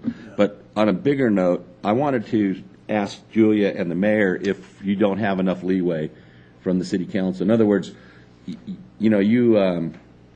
put you in our legislative committee, and I felt like that you guys should have said something at the, when it first came out. Even if to the point where you can say 4 people on the city council last time didn't like it and 1 person did. I don't care what it was, but I'm just, because I feel like maybe we haven't given you enough leeway, because it's tough. Things are fluid down there, and instead of coming back to us after the fact, I'd rather have you guys do something, and then if you come back and it was something that we don't like, we can always spank you on the wrist and say we didn't like that. But I'd rather, because it looked, to me, it looked right. It looked bad because it just said this. You haven't. First of all, the newspaper never writes the Reno Gazette-Journal never writes articles on the city of Sparks. And when it does, it's something controversial. But then when you read it and it said, the city of Sparks did not, how did testify. did not testify, which to me, if you're reading it as a concerned citizen, and once again, I know a lot of people call Julia about recycling. Well, I get called on this ward, and they called me, and I have to admit it was only 5 people, but they all called and said, so the city of Sparks changed their mind. They're for ward only voting because you didn't testify on the bill. Not testifying kind of looks like we were okay with it. So I'm just going to ask the mayor and Julia right now, do you have enough, do you feel like we've given you enough leeway? May I speak to that? Sure, go ahead. So when we changed how we approached the legislature last year, or last cycle, and then have been following through on that because we think it's working pretty well. But I think what I would like to convey is that the mayor and I both take very seriously that we're speaking on behalf of the entire council and not necessarily our own individual views. And so our guiding document has always been the platform, and ward voting isn't in the platform. So we had a long discussion about it, and I was fully comfortable with us moving forward on it, but in the end, we decided that if we were going to be true to the council and we were going to retain the council's trust in our ability to act in the legislature, that if it's not in the platform as a habit, we should come back to you. Okay. And if it is in the platform, then we're free to move. And that's how we've been behaving for the last 2 legislative cycles. And frankly, I think it's been working pretty well. But Yeah, so it wasn't about, we didn't think we knew what people believed. It wasn't anything along those lines. No, this and is good that's a feedback. good point. But Because that was the rationale. get, our platform, you can't guess every single bill that's coming out. No, you can't. But, my problem is when they do something this quick, where it's in committee and you don't have a chance to come back to us, I'm not sure. My brother is to have somebody say something. Right. whatever it may be. And with that input and hindsight being 2020, you know. I mean, I even- don't know how everybody, this is just me. You know, I sit as a legislative committee for two of our, you know, for the Truckee Meadows Water Authority, and we don't get to come back for, so the chairman and the vice chairman try to do our best in conveying what we think that the rest of the committee is going to, you know, what we kind of anticipate there. And then we come back and ask, and if we're wrong, then we'll change it. And if the council would like to extend us that authority, we would be happy to do that, but Can we add it into our our policy, operating. or? I have no problem with that. I mean, that's why, you know, it's a tough job, but I mean, there's no way you're going to call us all up on the phone because you can't do that. Sean, can we add that into the policy or the platform, or? Yes, you would undertake a review of your platform for the next legislative session, and you could obviously, you know, choose to I'd implement. like to change think, it right now, though. Let's bring it back. Can we bring it back for the next city platform? council meeting? Sure. Or just so we can add that to their, Platform. yeah, the platform. I don't know how we'll Well, find out how everybody else feels about it if we bring it back. Sorry. Yeah, I think that's a good idea, and then we can, in the interim, we can act upon what you're talking about. Well, If that's there's just me, something Mayor. that- I don't know how, if you know, there's how the something that majority comes up, feels, but I we'll- feel like you can't call us because we're going to get in trouble for breaking the open meeting law, so take your best shot, and we'll worry about it when we get back to the city council meeting. Okay. That's how I feel about it. Then we'll put it on the next agenda? Okay, great. Any others? Comments? to spank somebody. On the wrist. So do we want to address, go ahead, Julia. I'm May I sorry. just, when we bring that back, can we bring back both the platform and that flow chart that you put together that talks about how we make decisions? Because I'm not sure if the procedure or the process is in the platform or if it's in that flow chart that was just sort of our agreement of how we were going to work. Okay. Thank you. Okay, but we do need to act on 6.4, do we not? Go ahead. I just want to be on the record that I continue to support ward-only voting. I believe that it's the most appropriate way to elect individual city council members. Thank you. This is a recording. Anyone else? Mr. Lawson? Since we're going to restate our positions, as we know, I raised 1/3 of the money, and I still won my election. So I don't think that has any bearing. And I really don't like the idea of having 3 council members have all the power. It's a lot different at the state because you have a whole lot more people. But when you only need 2 more to run the whole city, I think that's a problem. Mr. Kerrigan? To restate, I just want to put some facts out there. I thought it was interesting that some of the arguments were that if you go ward only, if you go citywide, it's harder for minorities to be elected. Last election in Reno, 3 women and 1 Latino, citywide. So I throw that out. 76% of the people in Reno don't want ward only. But let's be realist about this. Okay, this thing is going to pass because they don't care. Somebody in the legislature wants this passed. It's going to get passed. It flew through that committee, even with everybody arguing about it. And the cities that are arguing about it, somebody doesn't care. It's going to go through the assembly the same way. So do we want to butt our heads against the wall, okay, or do we want to just take a pass on this? Because is that a defeatist attitude? Yeah, but I've been on this council for 13 years, so what does that make it? 6 legislative sessions, and I know when something's going to go down. And I don't know. You want to die on this hill? Mr. Smith? I do prefer to butt my head against this wall, and I'm ready to make a motion. Shoot. Okay. I move to not support SB 457. Pretty clear. Do you have a second? Mr. Lawson? Second. It would be. Mr. Kerrigan, questions? Can I ask you, Ron, because of the way that the bills are written, that you either have to say oppose? It makes a big difference if you say not. Oh, I can change the wording that I oppose. Yeah, because if you 457, just say that's we fine. don't support that doesn't give us the right to go up and testify. If you say we oppose the bill, then you sign as opposed, Okay. and then you get to. Sure, I'll change the wording to oppose. Everyone understand the motion? Yeah, and I'll amend the second. Questions, Mr. Ratty? Miss Ratty, I'm sorry. Mr. Oh, and that's so funny based on my comment. I'd just like to point out that women are not a minority. They are here. I was speaking with our city council, sorry. All right, everyone understand, does anyone understand the motion? See no further questions, please vote. Let me guess.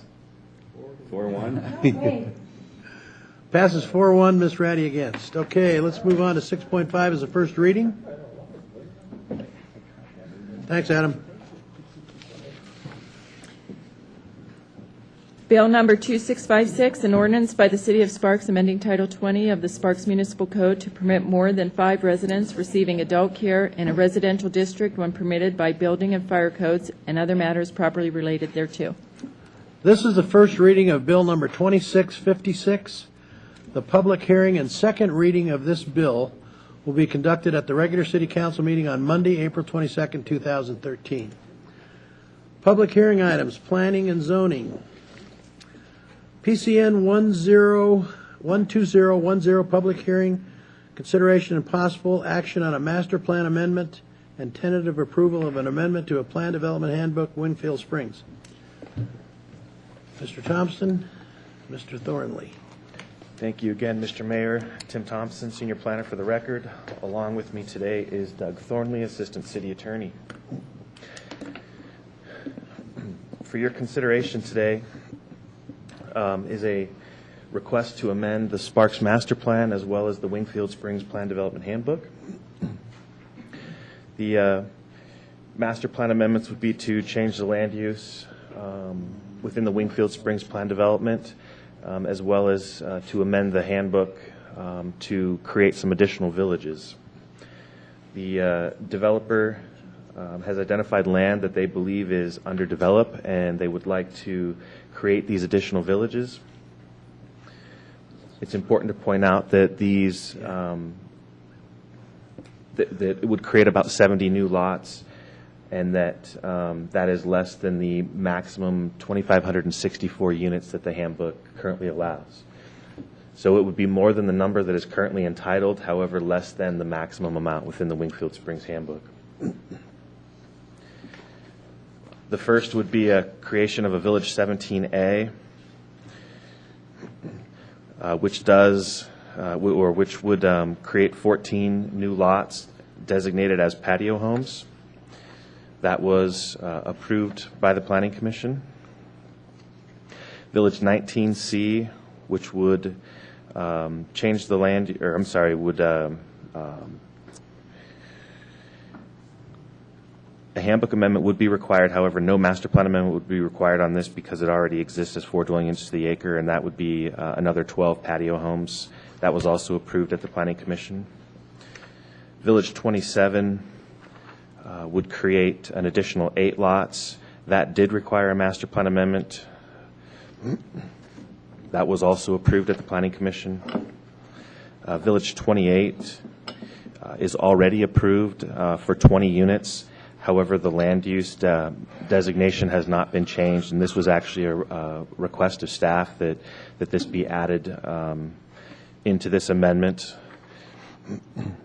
And that's those would be builder lot designations. That was also approved at the Planning Commission. And then finally was Village 31. Those are the 2 commercial pieces located on the west side of the development as you come into the development along Vista Boulevard. That would again be patio homes, another 36 lots created for a total of 70 new lots. These requests were approved by the Planning Commission on May 17th.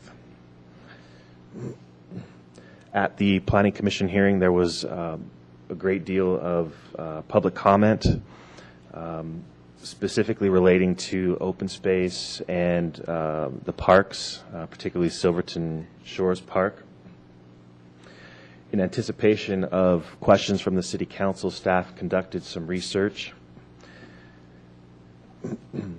The result of that research really hinged on 2 residential construction tax agreements that the city has with the master developer. And it was determined that the developer is in default of the second residential construction tax agreement.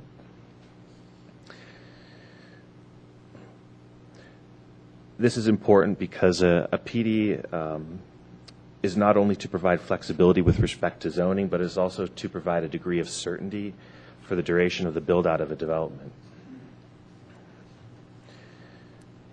So while staff moved forward with recommendations of approval to the Planning Commission, Staff no longer believes that we can support the handbook amendments, particularly findings PD 13, 15, 17, and 21, which are listed in your staff report today. And I'd like the clerk to enter those into the minutes at this time, please. I have a question. Yes, sir. How many units do you currently have total? Total, I believe our number is... Well, Councilman Smith, are you asking how many units are entitled or how many are built out? How many are built out? Our number is, I believe, slightly more than 2,000. So, and they want to add 75 units? Is that what it is? That's an additional 70. So just to carry this a little bit further, Red Hawk Developments claim that they don't have to build the other park until they get 2,200 units. Is that their claim? As I understand their claim, that is correct. Okay, so basically, if we approve this and then build the 75, they're still underneath that cap or that minimum, maximum, whatever you want to call it, and then they could actually walk away, not build a park, and still have their 75 units, according to them. I suppose, in theory, that is correct. I think there's another number at play here that's the number of entitled units, because they've built out however many, slightly more than 2,000. Right. And then there's entitlements on top of that, and then this group, this 75, that block would be added on to the backside of the entitlements that are already there. Right, but just because they have entitlements doesn't mean they'll actually finish the project. That's correct. Okay, that's my point. Okay. Thank you. Go ahead, Tim. So just to conclude, staff believes that we still can make the findings relative to the master plan amendments, and we do recommend that you certify those master plan amendments. And again, staff recommends that you deny the handbook amendments based on PD findings 13, 15, 17, and 21 as listed in the City Council staff report. And I'd like Doug to talk specifically about the residential construction tax agreements. All right. Thank you, Mr. Mayor. Doug Thornley with the City Attorney's Office for the record. As Tim said, I'm here largely to provide a primer on residential construction tax and the two agreements that go hand in hand with kind of the construction financing of the parks that we're planning for Winfield Springs. The residential construction tax, in a nutshell, is $1,000 or 1% of the value of the home attached to the building permit, whichever is less, that the city has the option of assessing via the legislature. And the city has exercised that option. We've assessed that tax. And out in Winfield Springs, what we did was we said, all right, we're going to have these, we need these parks.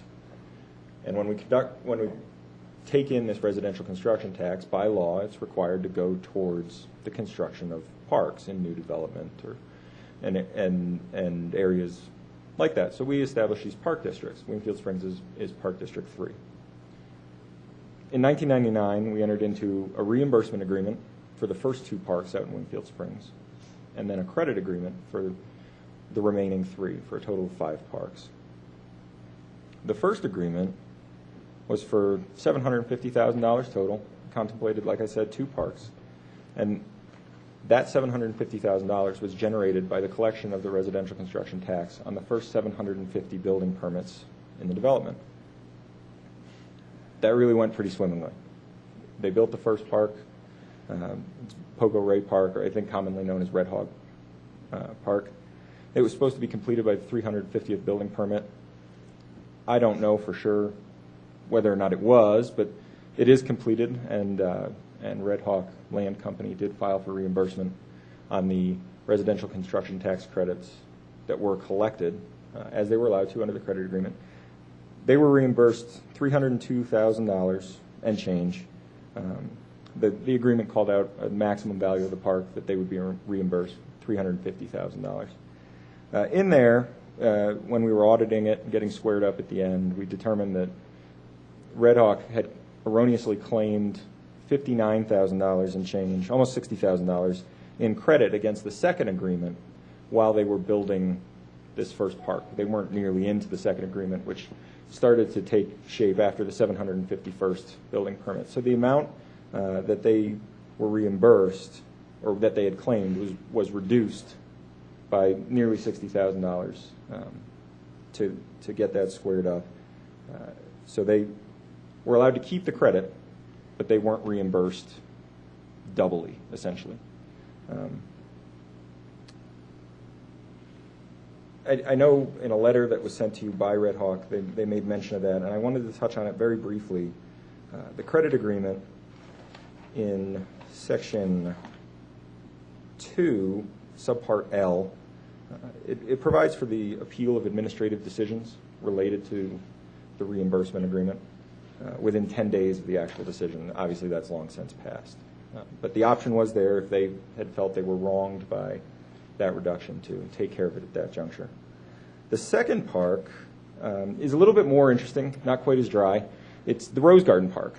Originally, it was not supposed to be the Rose Garden Park. Originally, it was in a different location within the subdivision, and there was an amendment to the handbook that made the Rose Garden Park the second park and did away with the other location. Red Hawk has never filed for reimbursement on the Rose Garden Park. But we have two parks. We've surpassed the 750th building permit. It's staff's position that the reimbursement agreement is now closed. The two parks are completed. We've accepted dedication, and we're all moving on. This is where it gets kind of hinky. The credit agreement starts to take effect at the 751st building permit. And like I said, we've got just over 2,000 units built in Wingfield Springs now. So the way the credit agreement worked was pretty favorable to everybody, I think. The idea was, we will not collect this $1,000 tax on every building permit that you come in to take, and you will build these three parks. And you'll build them at certain benchmarks along the way. The third park needed to be built by the 1800th building permit, so roughly a little less than 1,100 building permits later, after the credit agreement starts to take place. The fourth park needs to be constructed by the issuance of the 2200th building permit, and then the fifth park, the final park, needs to be constructed within 1 year of the issuance of the 2200th building permit. And what that means, as a practical matter, is that the developer gets all the money up front. They get $1.45 million up front to build three parks. And they get to keep it so long as they can prove up that they spent that money building these parks and that they build the parks on time.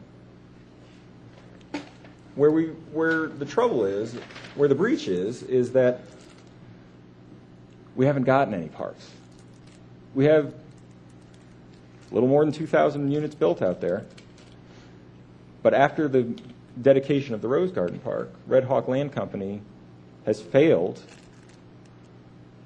abjectly failed, to dedicate any more parks. Now, there is a third park out there, Pelican Park. And I think the council will remember we had, as a city, had to go collect Pelican Park off the courthouse steps in a tax sale. And then we had to dump $132,000 from Park District 3 into Pelican Park to make it serviceable.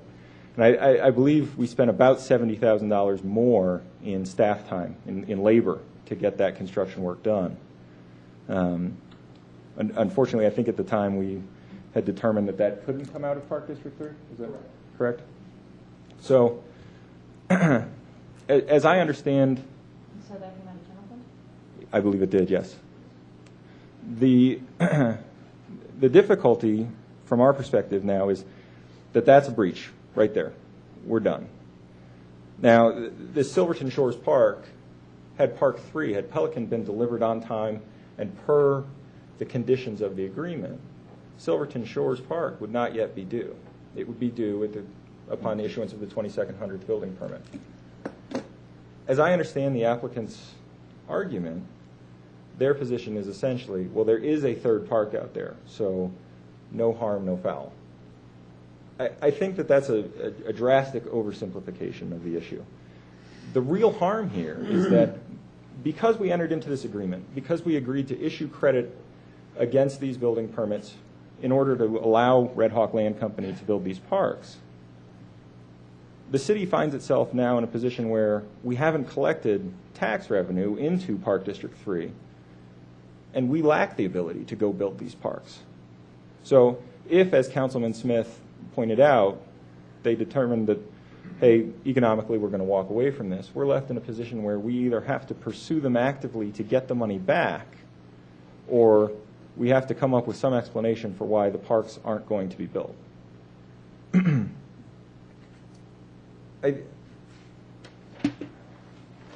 So I think in summation, it matters a great deal how we got the park. It matters quite a bit that we had to expend the effort to go get it off the courthouse steps, that we had to use money that wasn't collected necessarily with the intention of having to build a park that was subject to a credit agreement that could have been used to build another park in another part of Park District 3, that could have been used to service the needs of other families. Because the agreement is front-loaded, the city essentially took all the risk. Right? We gave up these credits, and we did so, I think it's important to know, we did so essentially at a time when housing was clicking along. Everything was going great. In fact, Red Hawk Land Company came in with plans and pulled permits for both Pelican Park and Silverton Shores Park, and then abandoned both of them as things went sideways. Where it leaves us is that Red Hawk Land Company, the developers that it sells land to, have come in and claimed $1.2 million in tax credit, short, I think, $80. I don't want to get caught in that. It's 1.199. They're short $80 in credit. And they've created a situation where we can't go remedy the wrong. The difficulty from staff's perspective is that we can't make all the findings now because they haven't lived up to their end of the bargain. Is that it, Doug? That's it. Questions, Mr. Smith? Have you asked Red Hawk Development if they're willing to pay back the $200,000 that we put into that park so they can move forward? We've had a number of discussions with Red Hawk Land Company and their attorney. And Red Hawk Land Company seemed pretty stuck on they don't have to build the park, and they're not going to until the 2200th building permit. Well, if they did pony up to $200,000, whatever it is, then we'd be square, and they could build whatever they wanted. And they can walk away if they wanted to. They wouldn't owe us anything. Wouldn't owe us another park or until 2200. Well, no, we wouldn't be square, actually, is the answer there. I would like to say yes. We would be squarer. We would be more square in terms of you might be able to overlook what I view as the breach, what we view as the breach. But where you would not be square is if they elected to walk away, they have still claimed $1.2 million in tax credit and built nothing. So I think you would get credit for the $200,000 maybe against that credit, but you'd still be short $1 million. Okay, thank you. Other questions? Okay. Applicant? Come on down, Jack.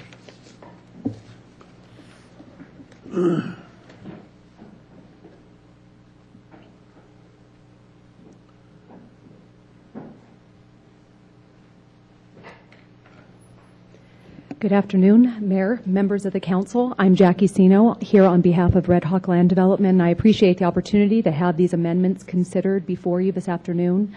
I do have a few things that I'd like to touch on in the next couple of minutes, but I do want to mention that one of the amendments that is before you, Village 19C, I believe that might have been an oversight, but I did withdraw that village from the subject application back on May 16th of 2012, right before the Planning Commission meeting.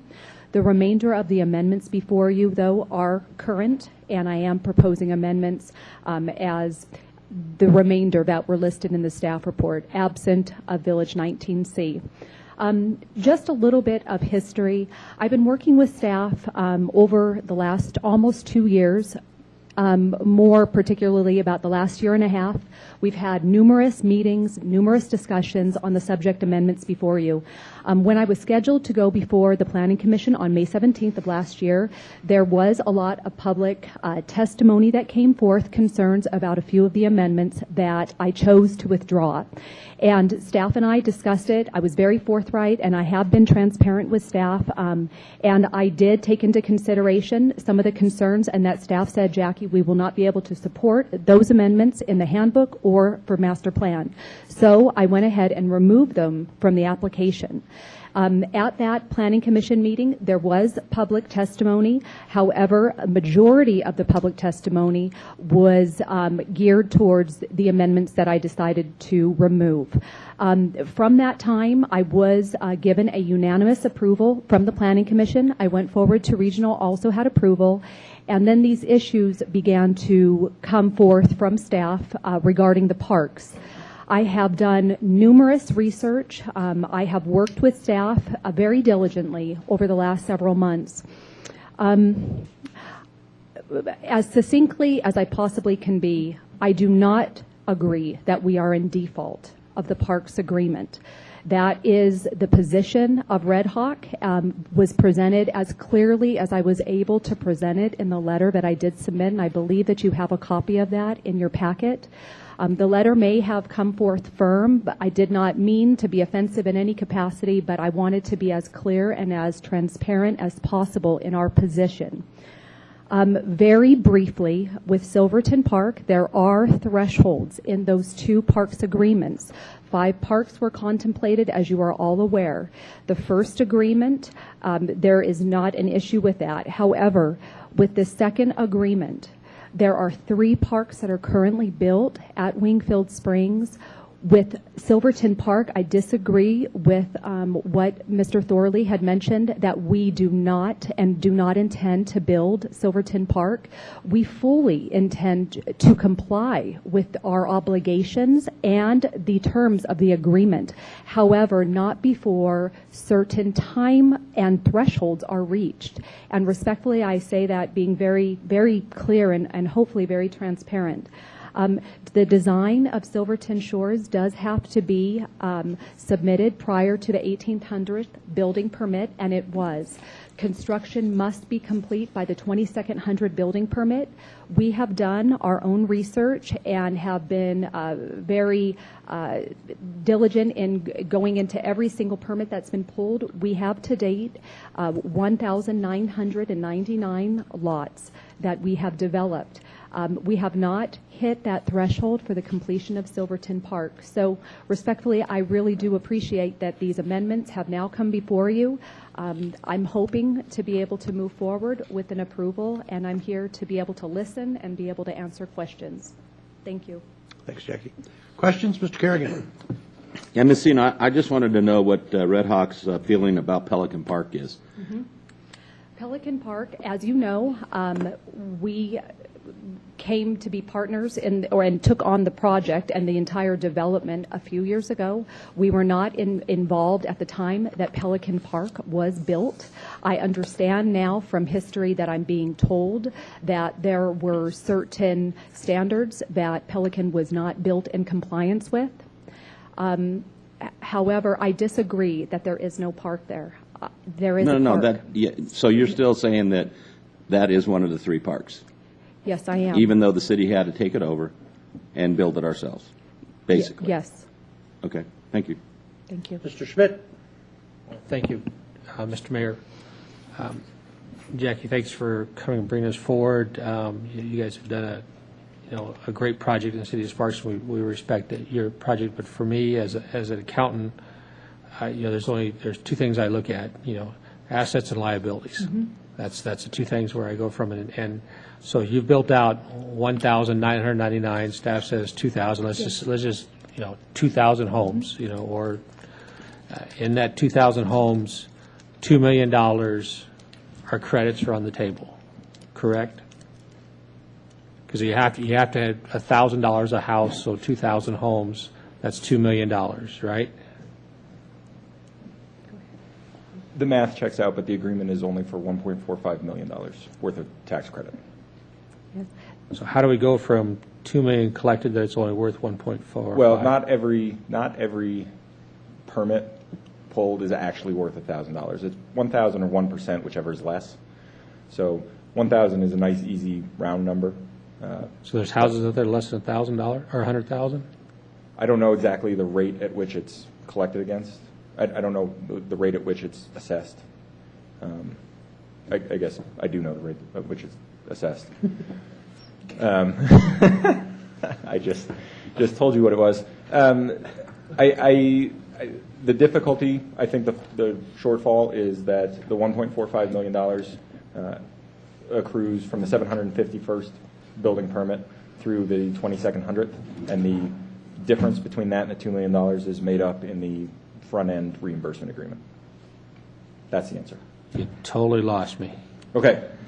So of the 2,000 permits that have been pulled, correct, the $2 million is a nice round number. Okay. A portion of that is attributable to the first through the 750th building permit. And how much is that attributed to that? Well, $750,000. So then we'd be 1.3. Okay. So that's your two parks under the reimbursement agreement. Okay, and so that first 750,000 was spent. Yes, or is no longer available for the credits. Okay, so between 1 and 750, everybody's on board. Everybody's Yes. clean. Yeah. Not a problem with that. Right. Okay, so then let's go from 750 to 2,000. So that should be $1,250,000 should be collected. Yeah. Okay. Everybody in agreement with that? Actually, it's only to 1,800, isn't it? Or is it No, it's to the 2200th building permit. So to 2,000, you should have 1.25 collected. Okay.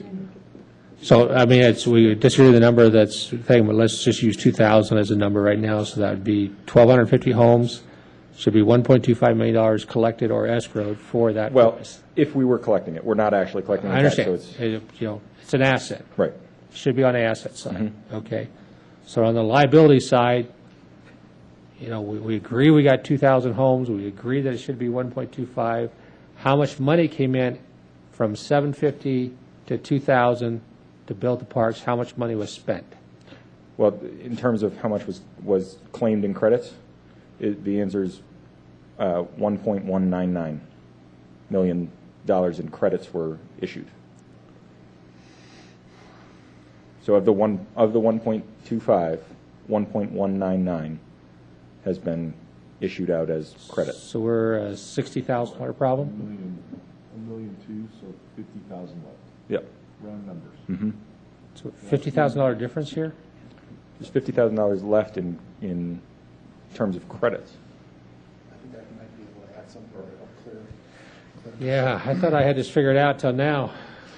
Not all of the permits that were issued out there were awarded a $1,000 residential construction tax credit. There were several of them out there in the smaller lot product out there that were under the $1,000. And the way that the tax works is it's 1% of the value of the home not to exceed $1,000. And so we had several in the $800 range, and that is the difference between the 1.25, just to get into the round numbers, the 1.25 and the 1.2 that we have issued. Is there were a number of homes that did fall under that. And let me just go back up maybe, because I'm really confused now because now the numbers don't make sense when we're saying this thing. It's between home number 1, home number 2,000, how much should have been collected? Between approximately $2 million. $2 million. Now you have to break that up into two different thought process. First one, that first 750 lots, where they paid cash, built parks, we reimbursed them. I'm going to go on a whole balance sheet. I want to take all 2,000 homes here in one thing. So $2 million should have been collected, right? $2 million would have been collected, hold on, $2 million if we did not have these agreements with Red Hawk Land Company, $2 million would have, or approximately, would have been collected. But how much was spent on those 2,000 homes? How much was spent on parks improvements that you gave credits for? Okay, now, and that's where then we have two different conversations to have. The first one relates to the first agreement with the first 750 lots, where we physically collected the cash with each building permit, and then reimbursed Red Hawk as they dedicated parks to the city. And as Doug mentioned in his discussion, it was roughly $300,000 that we reimbursed Red Hawk, and that for the first park, and then the second park, the Rose Garden Park, Red Hawk never did come forward with a request for reimbursement, so no reimbursement was made. So that's the first 750 homes. Okay. Then we get into the second credit agreement, where now we're not collecting that fee with each building permit. The developer is allowed to retain it for the promise of building parks. And so the agreement covered lots 751 through 2200. And that led us to extend credits to Red Hawk in the amount of roughly $1.45 million. Basically, $1,000 for each lot in round numbers. Okay. Now they built from 751 up to 2000. And so they've used just shy of $1.2 million, with a remaining $250,000 worth of credit available to them. That they've spent? They've spent $1.2 million in building From those our parks. perspective, they have not. Because that $1.2 million would go to fund Parks 3, 4, and a substantial chunk of Park 5. Okay, that's my question I'm trying to get. In your books, what has Red Hawk told you that they've spent on these parks since the 750 home went into place? What have they come forward with you to balance the books out to say these are the credits we want? Zero. Okay, that's the question I have. So Okay. since the first 750 homes, we've given credits for some number, 1,250 homes, whatever that is, and there's been no bills that have come in to go in. So this is where we have a balance sheet that's out of balance. We've got a 1.25 or whatever that number is out there that is out of balance. Somewhere that money is sitting on out there. Somewhere that either you spend it on building parks someplace or something, or it's sitting logged in a book someplace. Those are credits that, belong to the taxpayers of the city of Sparks. Am I correct? We had this thing? Yes, sir. You are Okay. correct. So my question is, how do we put these books back in balance? To put it very simply, Red Hawk delivers on the agreement that they made with the city for those 3 parks. That's how you get square.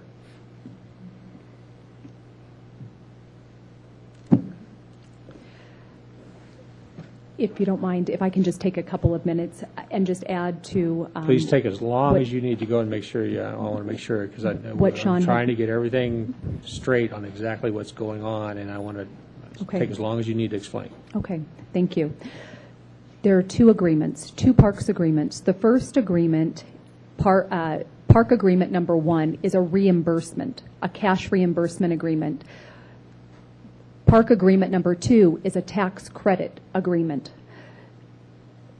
And Part- okay, real quick, nobody has an issue with number 1, right? Agreement number 1, it's over, done with, under the water, whatever happened, happened. Nobody's dealing with that. Nobody cares about it. We agree, the city and I, we agree that 2 parks have been built. Both of those parks, as mentioned, Poco Ray, also known as Red Hawk Park, has been built. And then the second park, Rose Garden Park, has been built and was dedicated to the city. The city's been taking care of those parks since 2004. I do have, and I did submit a letter, which you may also have received a few months ago. As we've gone through the accounting, there is an issue of a short pay in the amount of upwards of close to $60,000 that we're looking into. But outside of that, those 2 parks have been developed. They are in control of the city of Sparks and operating as parks since approximately 2004. The second parks agreement is a tax credit reimbursement agreement. It's a tax credit agreement. And that threshold is from the 750th building permit until the 2200 building permit. That includes the development of Parks 3, 4, and 5. It is our position that Park 3 is Pelican Park. That park has been developed. We have received some credits for that park, yes. And Park 4, in our opinion, is Silverton Shores Park, and then Park 5 is something that the handbooks are not consistent. There is very inconsistent records of the actual location and even existence of Park number 5. So my question is, who paid for the third park? Did you pay for the third park? Pay in that Who built it? Did you build it? the previous, yes, but Red Hawk Land Company did build Pelican Park, yes. So did you submit those bills to the city for reimbursement? That's a credit, and that's what Mr. Thorley was mentioning. Did you do that for the credits? Our books, yes, we have the credit books. That is, yes, that is the mechanism by which the city of Sparks, that's not money, that's not cash reimbursement, but it is credit. So the credit books, we have one, and so does the city. And I think we do ourselves a disservice when we say credits are not money. No, I understand that. This is money. This is real money. You know. I think it's. I'm just stating. Who was it said $1 million here, $1 million there, or $1 billion here, $1 billion there? Understood. Pretty soon you have real money. $1 is real money. Mm-hmm. You know, so that's why I'm trying to make sure that credits are somebody's responsibility to go ahead Mm-hmm. and make sure they take care of. Now, how come you say you paid for the park and staff is saying $0 have been spent on that? I'm not clear on that. I don't know. So you submitted reimbursements, or not reimbursements, but, ledger balances to balance that you submitted the bills. You built the third park, and staff is saying there's been no credits balance book for that third park. I don't understand. Well, let me pipe up and tell you what some of the citizens thought about Pelican Park. That park was built, and the city never accepted it because it was built below standards. And we had to come in and we turned on the water because there wasn't water. The trees were dying. We did a lot of things as a city when we didn't even own the park yet. Spent a lot of money. Okay, we spent a lot of money before we even got the park. The one thing I want to ask though is how many times have we changed this handbook? Does anybody know? I think this is like the 6th time. Is that correct? It's probably 6 times that I've been on the city council that we changed this. Is that correct? And we are thinking that overall, since the initial adoption, we're on the order of 10. Okay. I think I remember about 6. And I'm throwing that out because I'm trying to say that, this handbook is, the problem I have is that citizens, when they look at this handbook, they expect something. And all I want Red Hawk to do is the right thing and do what it says in the handbook. And that seems to be the disconnect between Red Hawk and the city right now. Do you agree with that? Just in response, we are not going to build Silverton Park. We have never stated that. I have never stated that to staff, nor at any public hearing. We fully intend to build it. But you're saying that Pelican Park, no matter what, satisfies the third park in your handbook. That's your stand. Yes. Okay. Councilman Schmidt. Go ahead, Ron. I just want to verify, so you can help me here. How much did we spend bringing Pelican Park up to code before we accepted it? Well, after we retrieved Pelican Park from the courthouse steps in a tax sale, we spent $130,000 out of Park District 3, essentially for parts. And then we spent another $70,000 out of the general fund to put the parts together. That's after we acquired it. Those numbers again, $130,000 out of Park District 3, and then $70,000 out of the general fund. That normally would have been done in the credit program. Well, the developer would have had to do that and come out of their credits. That's correct. The way it would work is that the developer is issued the credits essentially up front when they come in for the permit. They retain that $1,000 that they would ordinarily have to pay. And in theory, that provides them with the money to build the park. And then once they've built the park and they're ready to dedicate it, they bring in, you were calling it a balance sheet, but they bring in their receipts and they say, this is how much we spent, this is how much it's worth. The plan calls for Park 3 to be worth approximately $650,000. We met it, we didn't. If you didn't, then there's some leeway in there. You can wiggle and you can put the money that you didn't spend on Park 3 into Park 4 or Park 5 if it exists. But essentially, you have to prove that you spent the money on a park in order to retain the credit. Otherwise, you have to pay it back. Is staff comfortable if we get our $200,000 back, we can keep on going? Well, I think that would be a question for the council. If we got the $200,000 back, some of it to the general fund, some of it into Park District 3, you'd still have to make a judgment call on what to do with the tax credits that were in place there for Park District 3, or for Park number 3. But I think you just said it, is that you can make that determination. If it doesn't meet the $650,000, you can determine how much more is going to go into the following park. Sure. So that's not, that balance, whatever that number is in there, can change. I mean, that it's your determination. So the way that I see this is that the default is that there's taxpayer money's gone to go ahead and repair a park that wasn't dedicated to the city properly. And that $200,000, if that is cured, that $200,000, then we move on with the handbook as this is not the issue that stops the handbook from going forward on the 75 additional units. I think that's a reasonable viewpoint, Councilman. Okay, thank you.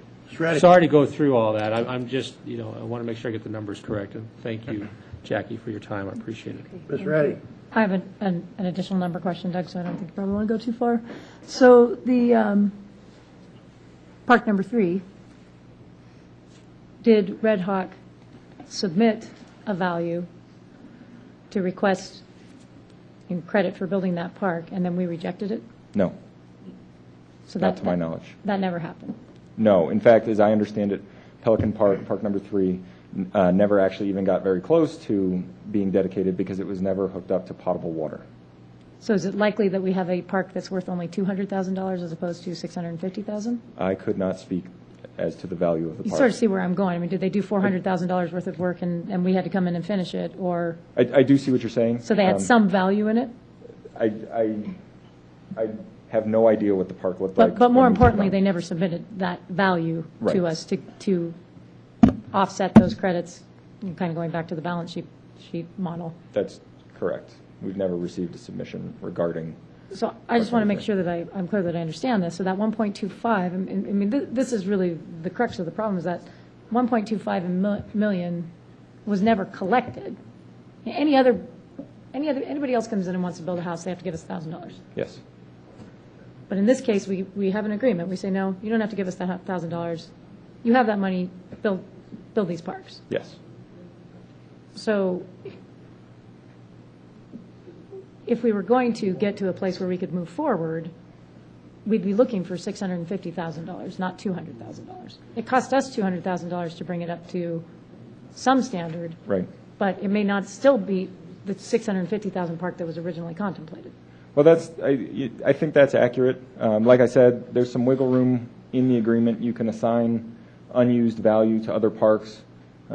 Certainly, there are other parks to be built, and you could assign that value there, and then you could get square at the end, as it were, and unused credits could be repaid at that time. There's a number of options, but I agree with you, at least in my viewpoint, you are looking at a number larger than $200,000 to get 100% square, if that's your desire, on Park 3. Well, what I care about at the end of the day is that the taxpayers, and more probably importantly, the people who use those parks in that development, because this is how the system works, get $1.25 million worth of enjoyment of parks. I mean, that's really what I'm looking for, to offset the benefit that the developer got of not having to pay that $1,000 per permit. Sure. Okay, thank you. Ms. Lawson. I just have 2 quick questions. So at some point, we put $200,000 into it, but somebody had to have built the other part of that park. So they built some part of it. I'm assuming that Red Hawk Land can produce those expenses, or is that impossible because of the change of ownership? It wasn't a change of ownership, though, was it? Was it just a change of managing? It was a change of both. Okay, so those records disappeared with the previous owner? Some of the records were not, yes. I guess to be short, yes. Okay. So to me, Park 4 at this point doesn't matter because they haven't got to 2,200. So the question is only on Part 3. Okay. So how do we know, how much they put in? They could have spent $650,000 on what it was to that point because of cost of construction, whatever it was at that particular moment.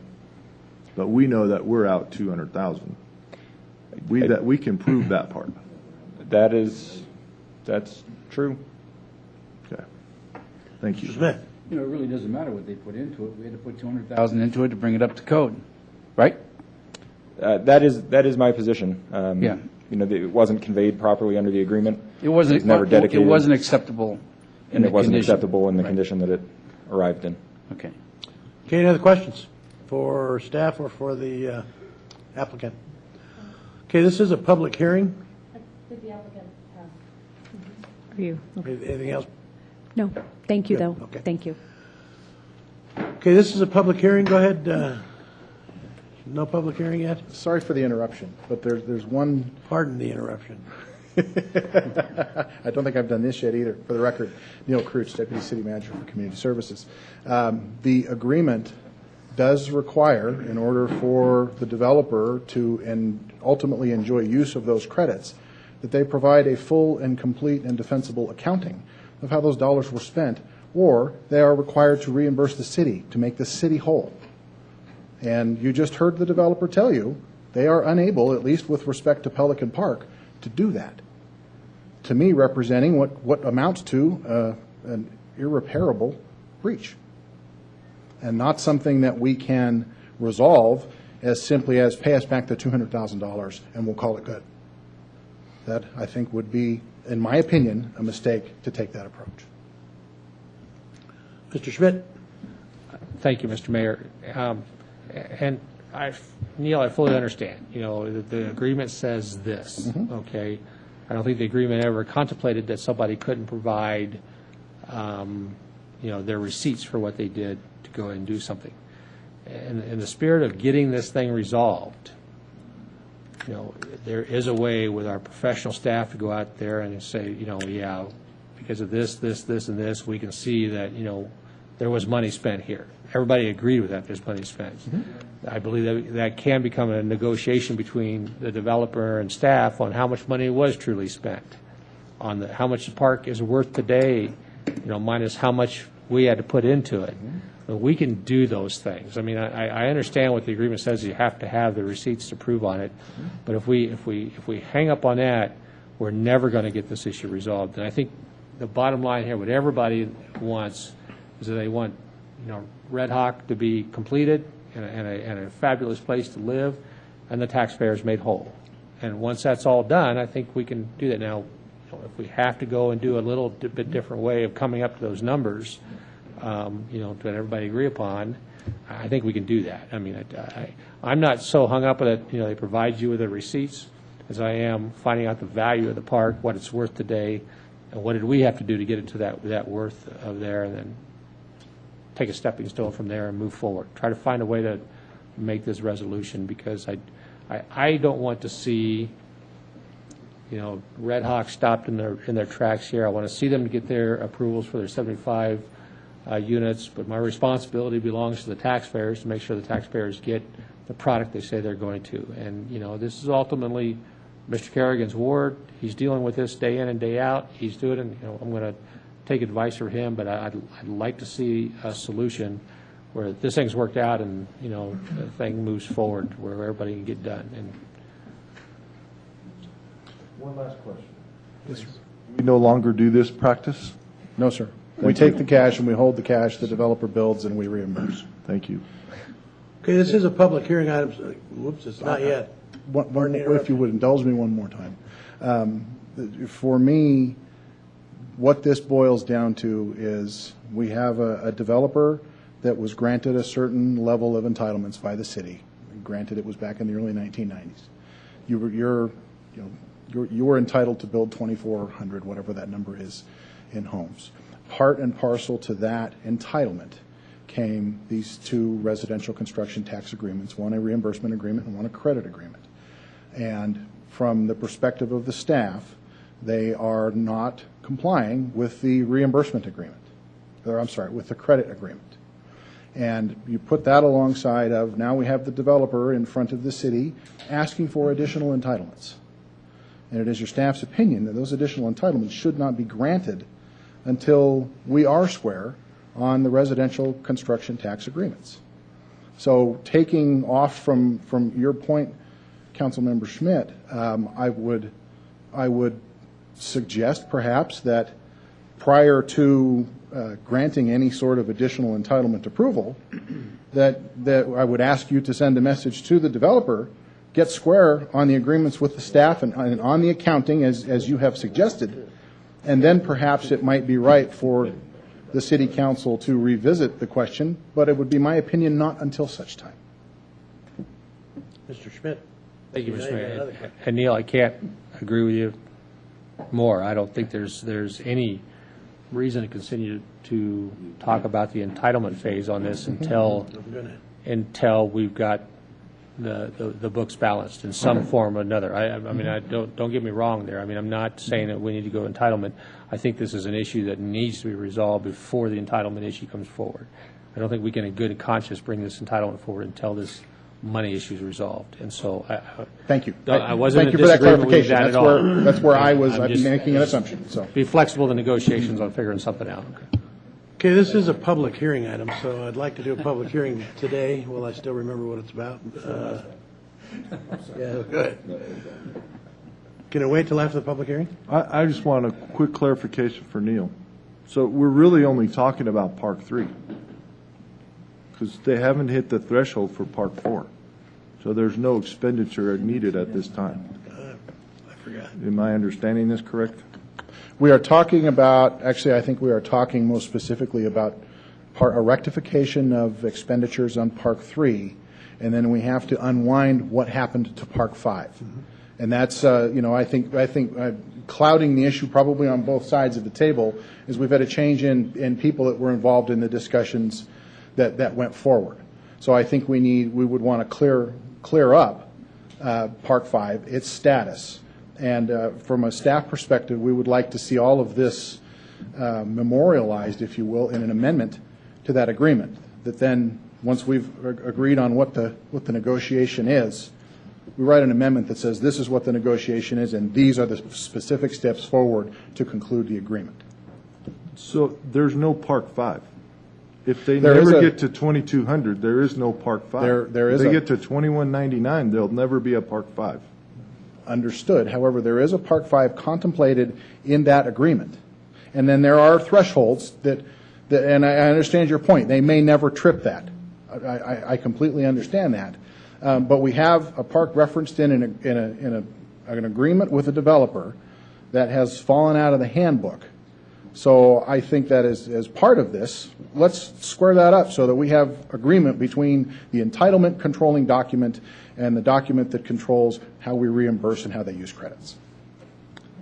And I want you to review the contract again because it seems pretty straightforward to me, and that's where I'll leave it. Ms. Sino, did you have something you wanted to say? We've let everybody else. Come ahead. What's that? Wait till the end? You want to wait till after the public hearing? No, say it now. Yeah, go ahead. Thank you. I really want to go on record today stating where we stand and the position that we take. We do not agree that we are in default. And respectfully, the amendments that are before you today are being recommended for denial based on what staff calls new information. We were not involved in Pelican Park when it was developed. I understand when we take ownership, we take responsibility and liability and anything and everything in between, and I respect and understand that. However, these issues that are being brought before you today have been issues for almost 8 years plus. Now, was there ever, and I'm sorry that I have to put these things before you today. However, there are two sides of the story. And to say that I'm in default And to say that you're going to deny my amendments now after I've been working diligently with staff, had at least 20 meetings, and this has never been an issue that's come before for the basis of denying me additional units, that will trigger off the threshold to construct park number 4. I feel that that's unfair. And so respectfully, I just want to state for the record, we are prepared fully to defend our stance that we're not in default of the second parks agreement. We fully intend to comply with the terms of the second park agreement and to build Silverton Shores Park. And I'm committed to working with staff and working with the City of Sparks toward resolution of those issues. So I appreciate the time to be able to speak on this. Thank you. Thank you. Mr. Schmidt? Thank you. Just want to go ahead and with that statement, you're going to build park number 4. Based upon your agreement, your park would be in the neighborhood of $1.2 million plus the additional $400,000 that's going to come in on the next 400 houses. So you're committing to build a $1.65 million park? I'm not clear on how you get that number. You got tax agreements of 1.25 that were all in, that you didn't spend the money to go ahead and spend up to this date. So let's just say you spent $400,000. So that still leaves $850,000, plus there's going to be another $400,000 come in on the next 400 homes you're going to build. So that means your next park would be valued at $1.25 million. Are you committing to build a park number 4 for the full value of all the credits you've received, past and future? No, I'm not, because the park, Pelican Park, we do have some records, and that park was a very, very expensive park. And I'm not prepared, I'm not an accountant, I'm not finance, and that's not the subject of the public hearing today. But no. I take exception with it that it's not the item of the public hearing today. It is the item of the public hearing. Your master plan is in item 4, public hearing. There's issues of your master plan being in compliance with your book, and I think this council is saying that we want to work with you. I hear that very loud and clear, that they want to work with you to solve this issue. What I hear you saying is that you don't want to work with the council to solve this issue. No. I'm sorry if you've misunderstood or if I have not been clear in articulating that. I do want to work with the city. Yes, I do. Then I think we need to come to the very real agreement that we have a big disconnect in the amount of money that was credited to the amount of money that was spent. Are we committed to go ahead and get that resolved?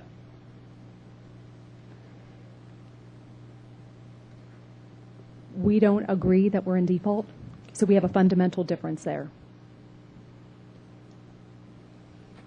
Mayor? Go ahead. I'd like to make a motion that we deny. We need a public hearing. Okay, I'm sorry. That's what I've been waiting for. It's my word.